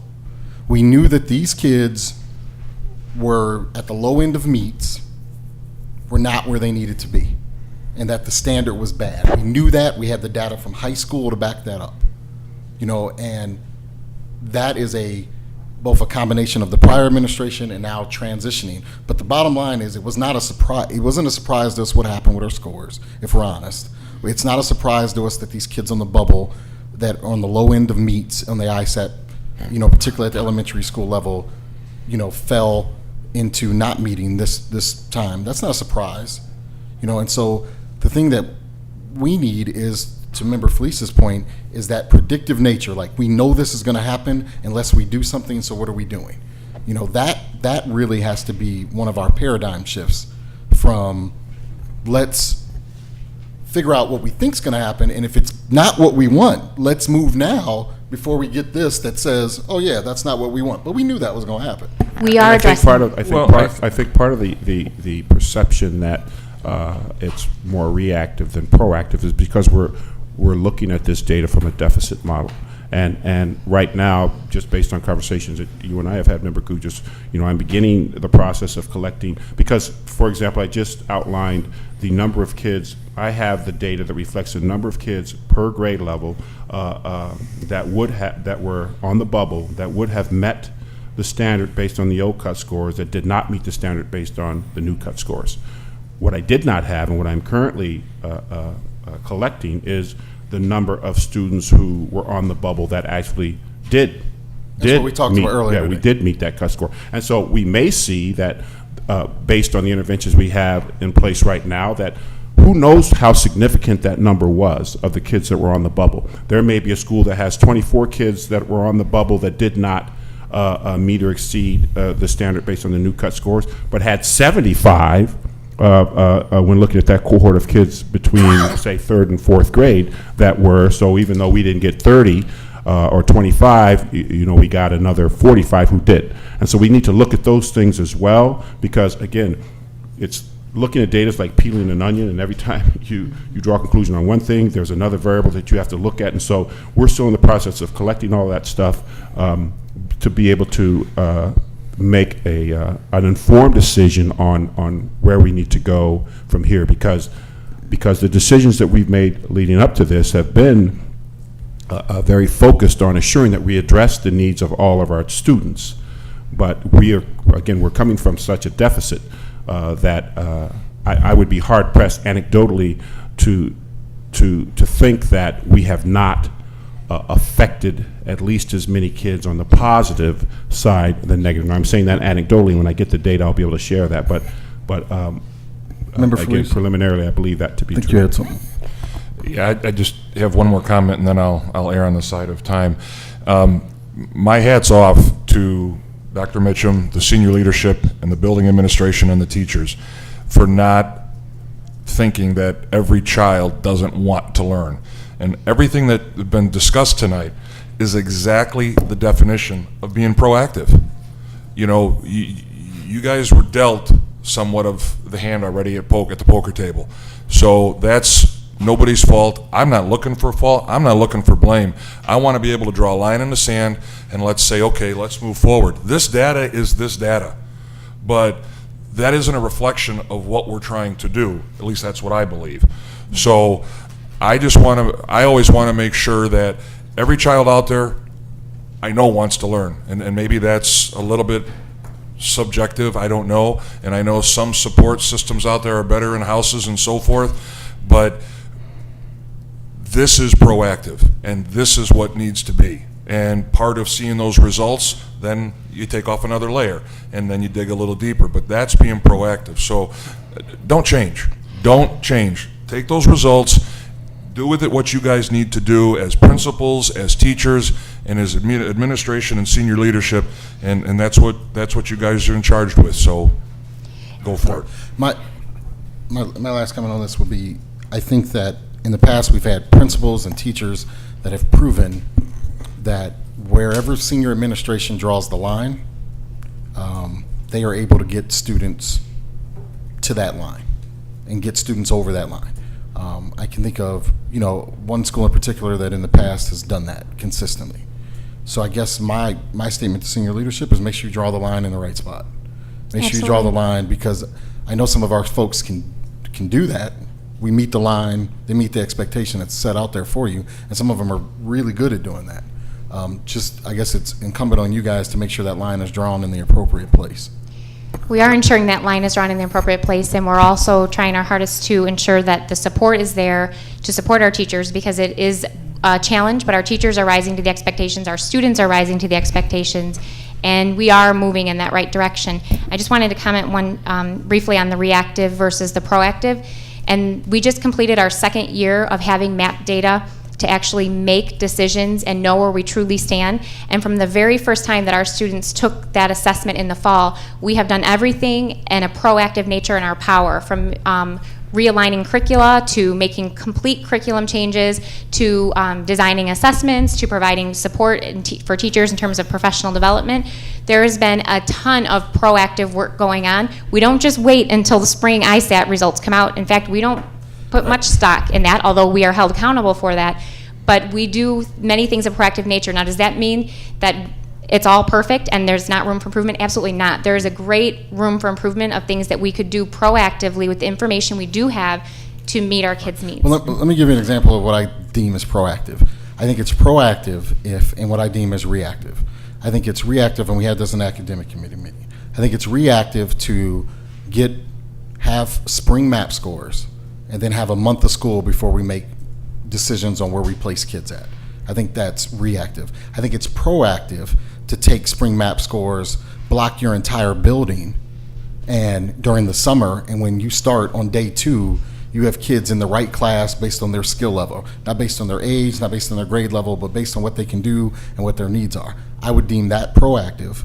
I would deem taking a month to really make those decisions and where we place kids and what we do with kids, send information home to parents that says, you may see some work that comes home that's too easy or too hard for your kid, but we're taking this time to assess as reactive because we know the data. So, that's how I would define in our district clear examples of both proactive and reactive. I just want to finalize the fact that I so believe in what you're doing. And I think the reason that I wanted to join on this team was because of watching what you've done over the last couple years and what a good job that has been. I do agree the fact that I think we're just at a critical point, and realizing how every time you are peeling back something, it's like, oh my, we thought that was the end, but now it's not. But I do believe in what you're doing, and I think you're doing a good job of assessing and trying to get to those points where you make those changes. I just think we're at a critical point, and that's what people are looking when they look at this data and say, hey, this is what's going on. It's a critical point for all of us. It's a little bit of a pressure point, I think, just for all of us. But I do believe in the administration and what you are. You've done a good job. We just got to keep going. Thank you. In the interest of time, I could share additional information with you about the elementary math. Mr. Herder stepped away. If you're interested to hear specifically about the areas of focus for elementary math, or if you'd like to go back and finish up middle high or focus on any additional areas, whatever you prefer.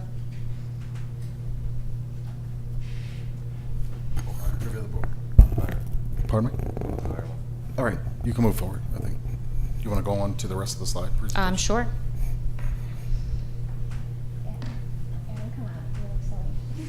Okay, so we'll just wrap up with elementary. I just want Adam Herder, who's our math and science coordinator for pre-K-5, to offer a few comments, and then we'll transition to middle and move quickly forward. So we're not moving on. We're still in elementary. Oh, I thought you said proceeding. Oh, I meant. All Okay. right, go Then ahead. we'll go forward with the presentation. Mr. Herder, do you have something that you really wanted to share? Please feel free. I'm sorry. I didn't mean to share it. No, I just wanted to state from the elementary curriculum side and for the team that obviously we view the results the same way that the board has, and there are many things that I would deem proactive. Vice President Gugis, I think, would meet your model for proactive measures to address those scores for sure. And we can discuss that in more detail, of course, any other time. Thank you, sir. Did you want to continue with middle school scores? I believe you've clearly outlined the performance at the middle school level, but just in reviewing them for the public for the first time that they are seeing these slides and looking at AVM, reading is their greatest area of strength, and math is overall slightly increasing over the past 3 years. Can you go back one? Sure. So I would say math, while we are not at the achievement level, we are at that significant growth. Would we not agree? Correct. Over 3 years? Yes. Okay. Yes, absolutely. Good job, AVM. Brooks Middle School has had an overall slight increase in reading, and math is maintaining some performance over time within those 3 years. Humphrey Middle School has, again, their greatest area of strength within the area of reading, and has also seen a slight increase within the area of math.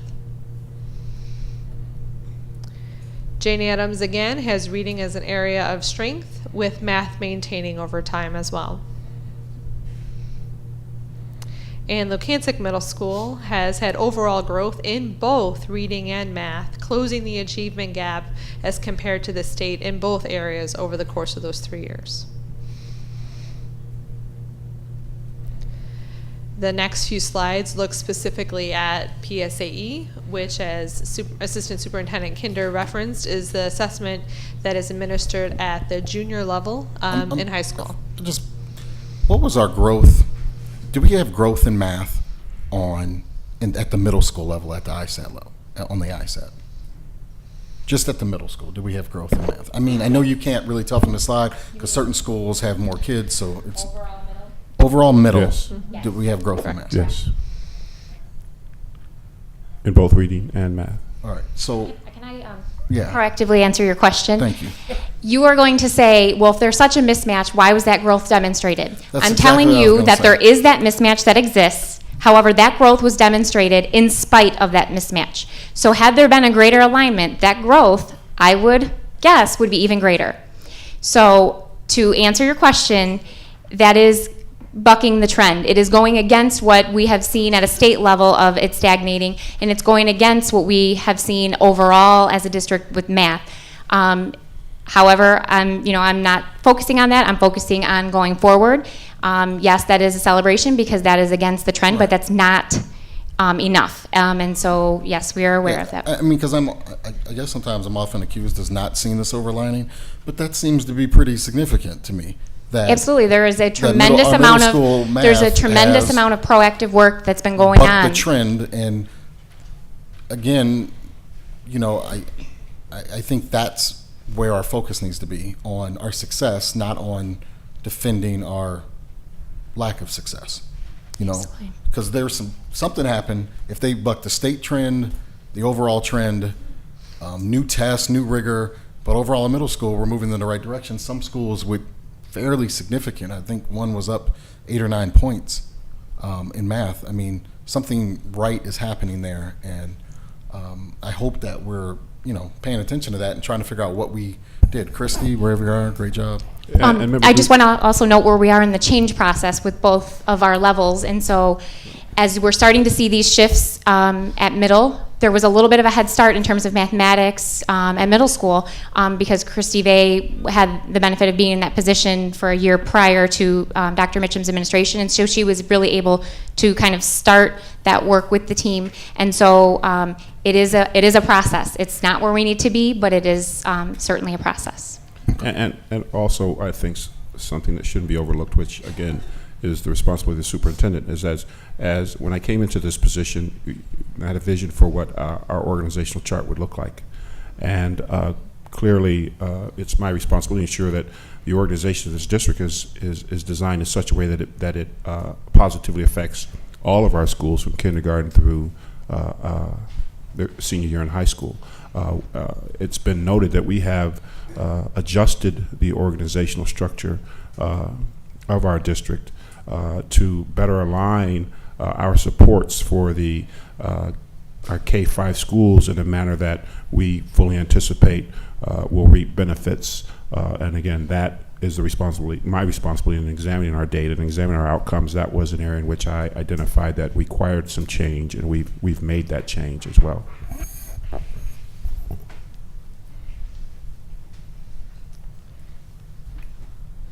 The final slides in our presentation here look at the PSAE assessment. And as a district, our trends are showing growth in reading as we are closing the gap in comparison to the state over the past 3 years. Math data is having a slight increase as compared to the state maintaining that flat level again over that course of the 3-year time. When we move into the respective high schools, here looking at Romeoville High School has had increases in reading over 3 years with a slight closing of the gap as compared to the state. And math, again, is showing some trends there that they are looking more specifically at within the area of math. May I make one point concerning the data for Romeoville High School? When you're looking at the growth for the state from 2010-11 to 2012-13, that growth was 4 points. When looking at the growth of Romeoville High School from 39% to 48%, that's 9 points. Now, granted, we're starting at a much different place in the state, but clearly the impact of the delivery systems at Romeoville High School is having the desired effect on the outcomes of those kids in comparison to the state's growth. Because the state's growth, I mean, the state is only, though. In reading, I'm just talking in reading. Yeah, absolutely in reading. Because the state's numbers are nothing to write home about, obviously. So they have significant room for growth. And I'd venture to say that even if when we are able to meet or exceed the state average, we would expect that Principal Kinder and his staff would continue to glean those types of gains over time. So I think we're quickly approaching the state benchmark, and I believe that based on the processes that are taking place in both our high schools, because Bolingbrook High School has similar results, we will quickly surpass and exceed that state standard. All right. So that explains reading. Can we speak to math? Yes, I mean, from 2010-11 to 11-12, there was a 4-point gain, and then you see the dip from 2011-12 to 2012-13. At the high school level, and you'll see that Bolingbrook held serve, but did not have that previous increase. So when you look at it, grand scheme of things, there's not a whole lot of anything that you can really own in terms of gains or increases. But I can tell you what's different at the high school is our freshmen this year are the first class that have been exposed to the skills and expected to meet the skills that are going to truly get our kids to college and career readiness. Our juniors are the first students who were exposed to the standard college preparatory level algebra, geometry strand with the lower courses removed. And so we are working out all of the issues at the high school level as best we can in the system where we started. And so there is decreases there. We are looking at everything down to course instruction, by school, by course, and so we are aware of all of those issues, and we are providing support to the teachers, and we are working through that through professional development. So 3 years ago, you were right about there, and I was right about here, and we talked about the elimination of those lower level courses. Mm-hmm. So with this year, the PSAE takers are going to be the first kids that did not take that low strand, correct? I think for sure at Bolingbrook, right? I believe it would have been this current year, or this past year's juniors. So this year's that? Yeah. Go ahead. I'm sorry. At Bolingbrook or at both schools? Because I thought one was a year behind. I believe both schools, and I can't comment on that accurately. I don't want to give you wrong information. So we did not see, though, then the POP, because I was thinking it was coming next year, but we did not see the POP, the benefit from all juniors not being exposed to, what was it called, Algebra Part 1? Algebra Part 1, Part 2. If I have the years correct in my head, this would be the year. This one? current year's juniors here. Okay. So earlier, I guess I said at the middle schools, I great don't job, know. Christy, and I guess I'll It say would be Christy, this- go to work. because this is the start of our third year, and this would be the year that would be the third year that these kids would be juniors.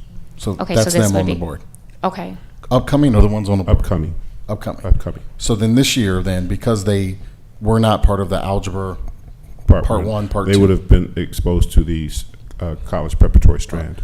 So when we changed that, the algebra, thought process geometry, and was advanced algebra. they're not even exposed to the right Correct. material. Right. They're not prepared. So then we should fully see a bigger than state average jump next year for the juniors. Well, Right, because that's why we did this, right? Yes. I mean, Yes, but I like to define our goals and or objectives Absolutely, right, before, not right. after. The only variable, and I guess I hesitate because knowing you, Member Guzic, I don't want you to identify a variable as an excuse. Okay. But one of the variables that we're grappling with is the change in the expectation of how we deliver that curriculum and how kids perform on the PARCC assessment, because we are gearing our curriculum instruction towards the expectations of PARCC. And I've had some very specific conversations with math teachers that have indicated to me that we need to continue to provide more supports in relation to professional development specific to how we deliver the curriculum, because there is a level of frustration, and even parents are having a misunderstanding as to how we deliver the curriculum now, the expectations on how we deliver the curriculum now as opposed to how we delivered the curriculum in the past. The best example I can give is that my daughter, who is in honors something, 7th grade honors, has that summer packet that she has to, sorry, Jackie. Way to go, Member. I don't know their birthdays either, but I'm just a bad dad. But she had a 7th grade packet in which she asked me to support her, and as I was able to reason the answer in my convoluted way on how I do math, but from my perspective, being an old school student and educator, I didn't know the formula. I could get to the right answer, but I couldn't do it using the specific formula that I knew she was going to have to memorize in order to prove proficiency on a test. So I called Christy and I said, Christy, I know the answer to this question is 23, and here's how I got to it, but can you just tell me the formula so that I can teach my kid the formula? She can just plug in the numbers. And she says, we don't do it that way anymore. The way that you're doing it now is exactly the way kids are expected to be able to prove proficiency in the future. I said, well, for me, that's easy, because I've never been good at what goes over X and what goes over 100 and whether you cross multiply and all that stuff, but I've been able to reason in my head how to get to the right answer. And that's not the way we traditionally have taught our kids, and that's not traditionally the way our kids have learned. And so we identified we had some significant issues based on some of our common assessments in algebra that indicated we weren't doing as good a job as we would have anticipated.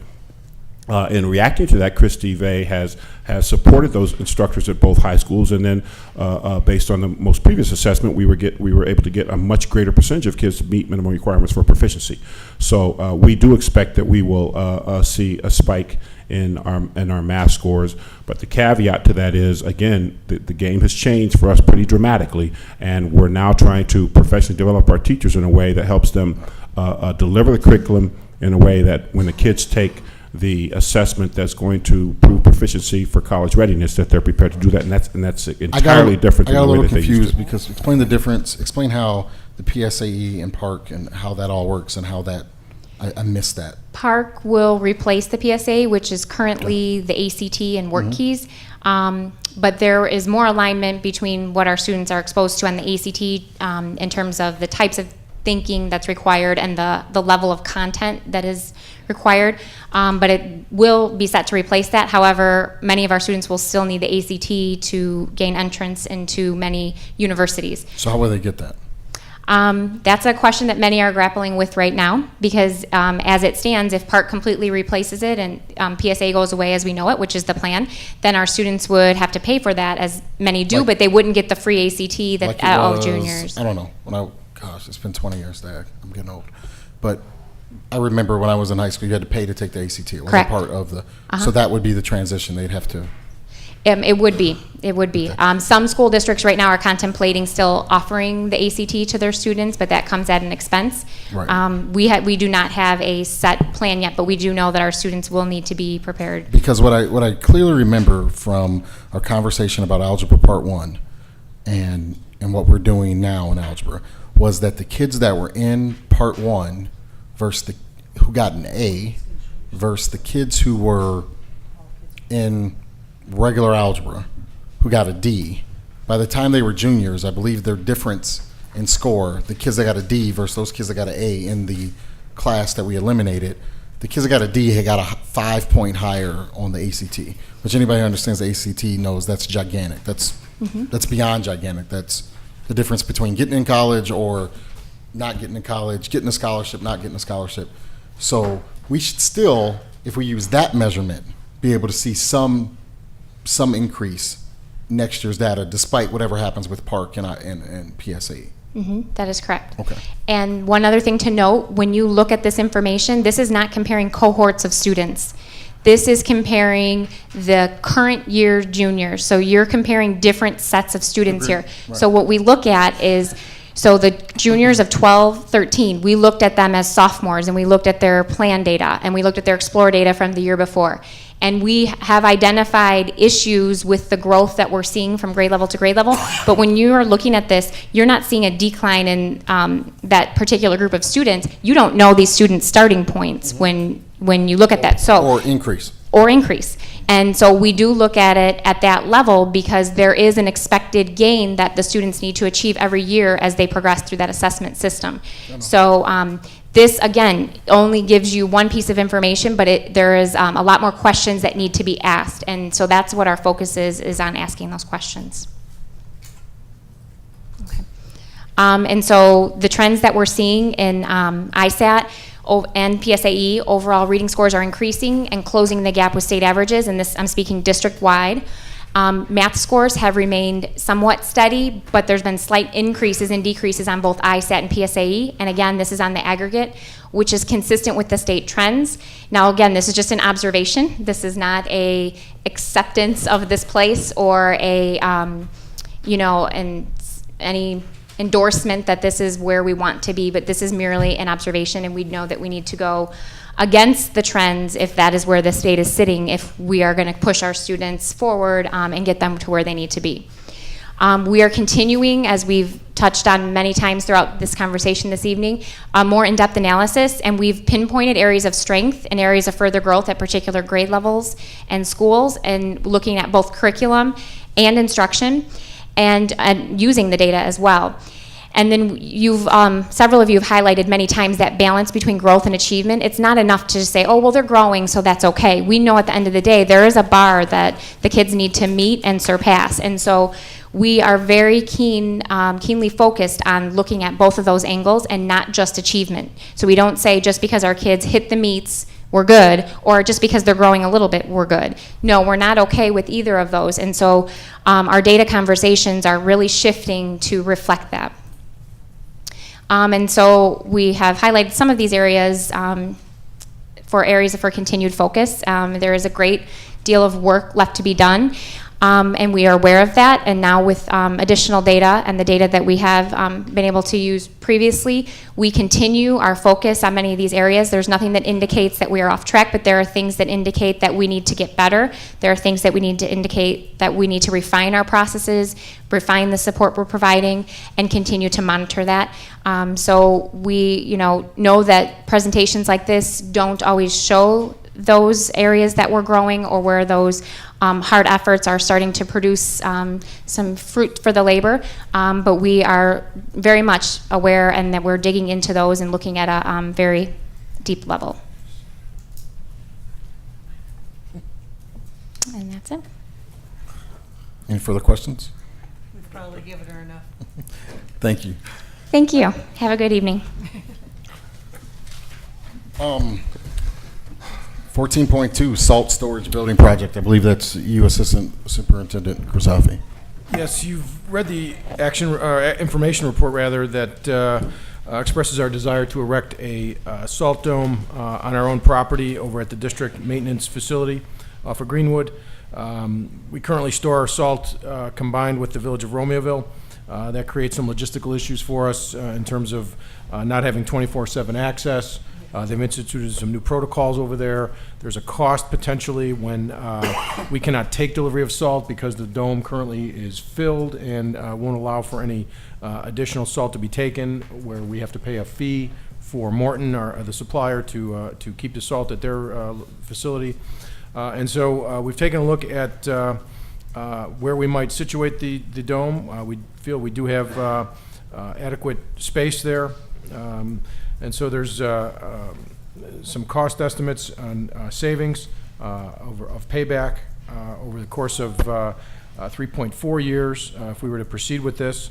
And really it plays into a long-term strategy where we would have the ability with the acquisition of a skid steer to be able to service Bolingbrook High School campus in the 15-16 year. And so that's a very conservative estimate. We're hoping we can possibly service it as early as next season, but we didn't want to commit to that before knowing exactly what type of costs are going to be encountered with this. We have an estimate on the bid of about $140,000 for the dome itself. And so we're very optimistic that we think we can get it done within the budget numbers that are listed here. We do have this incorporated into our current budget. And so at this time, we're really not asking for any action. We just want to make sure that you are comfortable with us proceeding with bringing bids back to you at our next meeting in hopes of, again, taking this in-house. Just a quick question. Looking through it, I think it's a great idea, and from a logistical and manpower standpoint, I know in talking with Mike and some of the people over there, they had some potential issues about some space constraints with some parking or something like that. Is that still going to be an issue, or is that, based on the location, going to be really not an issue?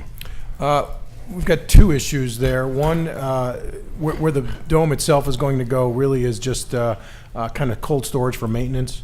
The bigger issue is bringing the parking that is occurring at Romeoville High when we were asked to vacate Spartan Square with the advent of the rec center that's going in there in Romeoville. And so our intention is to develop the back half, the west half, I guess. There's a triangular piece of property on the campus there, or on the transportation campus, to allow us to park additional vehicles there. We don't have to shuttle those folks. And so I think there was about 11 spaces that we were giving up in order to accommodate the dome. But with the creation of that back quadrant for parking, we feel we can adequately house all of the transportation and maintenance staff adequately within the 11 acres that make up that campus. Thank you. You know, at first blush, this was not my favorite expense of $215,000. However, I've always had a concern that by not doing the Bolingbrook High School in-house, that we were paying more money than we should. This only really seems to make sense if we get to the in-house plowing as soon as possible. As I figure it, you have a 3.4 year ROI, or return on investment. There you go, Member Campbell. For this, with BHS being in-house. However, if you don't bring BHS in-house, our return on investment is 38 years. So the way this works, really financially, is only if we bring BHS in-house. So are we definitely building this dome and bringing Bolingbrook High School in-house? I think our hand was being forced a little bit with the village asking us to basically withdraw from the storage of our salt within their dome. And so when we looked at this, we said, how do we make this financially feasible? Because I, like you, didn't want to spend $215,000 without really pushing the boundaries of intergovernmental cooperation. Correct. And so, in talking with the village manager there, with one of the alder people there as well, to say, what's really, can we work this out? And both sides, both the village and the school district, felt like it really was not the best situation. The village has grown over time. They need as much salt as they can possibly store. If you get hit with a mild winter, both sides are being charged, are incurring charges that aren't in either side's best interest. And it's really unfair for the village to incur costs because we've got a portion of the storage within the dome. And they couldn't take their supply because part of it was ours. They also had an incident there, I think, last winter where they've had a near catastrophe. And so they've instituted some very serious protocols that really restricted our ability to have unfettered access to the salt dome as it was in the past. And so, again, we're kind of told you're going to have to basically vacate the salt dome. And so when Mike started looking at this, Mike Lopez, along with his team, we felt like we could make a go of it by saying, and we've also always had BHS as a kind of a target for us to go back in-house because we knew we were paying a premium to have it outsourced. But with the addition of the equipment, as Mike has scheduled it, replacement equipment, basically trucks for plows that double duty, we feel we can accommodate BHS in-house in no longer than 2 years. So it's a yes. So the answer is a yes. Long answer to your question. Any further? We did this, it was an information report, so. Legal services. No report this evening. Association Federation reports. AFT. No reports. Thanks for hanging out. Valley View Council. Valley View Office Personnel Council. Any old business? Any new business? Any questions from the public? Announcements by the board. I know we've been here a while, but I wanted to bring to light, since our last meeting, I've had the opportunity to spend a considerable amount of time, close to 3 hours, in 2 departments that I think really deserve some recognition. First is Mike Lopez and the maintenance department. We spent a lot of time trying to figure out what's best for the kids and this test and those results. But those buildings are lit up, they're clean. The staff is very courteous. I had an opportunity to tour the maintenance department over where they're going to be building that salt dome. And they could tell me where every nut and bolt is, literally, and that's not an exaggeration. The money spent there is extremely well organized and accounted for, and my hat's off to them. Secondly, I had an opportunity last week to spend a couple hours with Megan Gibbons and nutrition department, and I had an opportunity to eat lunch at one of the elementary schools, and I swore I was eating fried chicken, but it was baked. And the food there is phenomenal, and what our kids are eating every day, what goes into the scheduling of those menus and everything else is unbelievable. So I think our hat's off to them. They bring in money to the district. They do a great job of making sure that allergies are met. Every kid that has a severe allergy is logged in and knows. I went through the process of how kids are paying and everything else. And those 2 departments, I think you see them, the leadership of those departments and some of the people that work in those departments, pat them on the back because they deserve it. So that's all I got. I have one announcement. I saw the director here earlier, but she took off. Bolingbrook High School is doing Robin Hood, which happens to be one of my favorite stories of all time, on October 25th through the 27th. She says it will be in light of the Earl Flynn version, which is my favorite, as opposed to the Kevin Costner or other version. So they have 9 different fight scenes included, a big finale in which 18 actors will be on stage at one time. They've hired some outside choreography to do what they call a Broadway-like performance. So I'm extremely excited about that, and I think it's going to be a good show. So I would invite the public to attend. Tickets are available. You can go to www.showtickets, the number 4, and the letter U.com. Any other announcements by the board? Any announcements by the administration? No announcements. I do have one announcement. I'd like to invite the community to our fall community forums. We're having 2 district-wide forums in October. The first is October 23rd at Bolingbrook High School, and the second is Tuesday, October 29th at Lukanzik Middle School. Both of those begin at 6:30 p.m. These are important forums to learn and understand new expectations for learning. Specifically, what are the Common Core state standards, why do we need new standards, and what state assessment changes are being made and why. In November, we're going to have neighborhood workshops, and I really encourage the community to come out to these, and we'll announce the dates later, and they'll be available online as well, because this will give you an opportunity to really experience and have a true understanding what learning looks like, what teaching and learning look like at your child's specific grade level. And so we encourage you to come out and join us on those evenings. Thank you. One other announcement, the Chicago Marathon was Sunday, and I know there was lots of people that both work for Valley View and are affiliated with Valley View that participated, but I do want to highlight one person.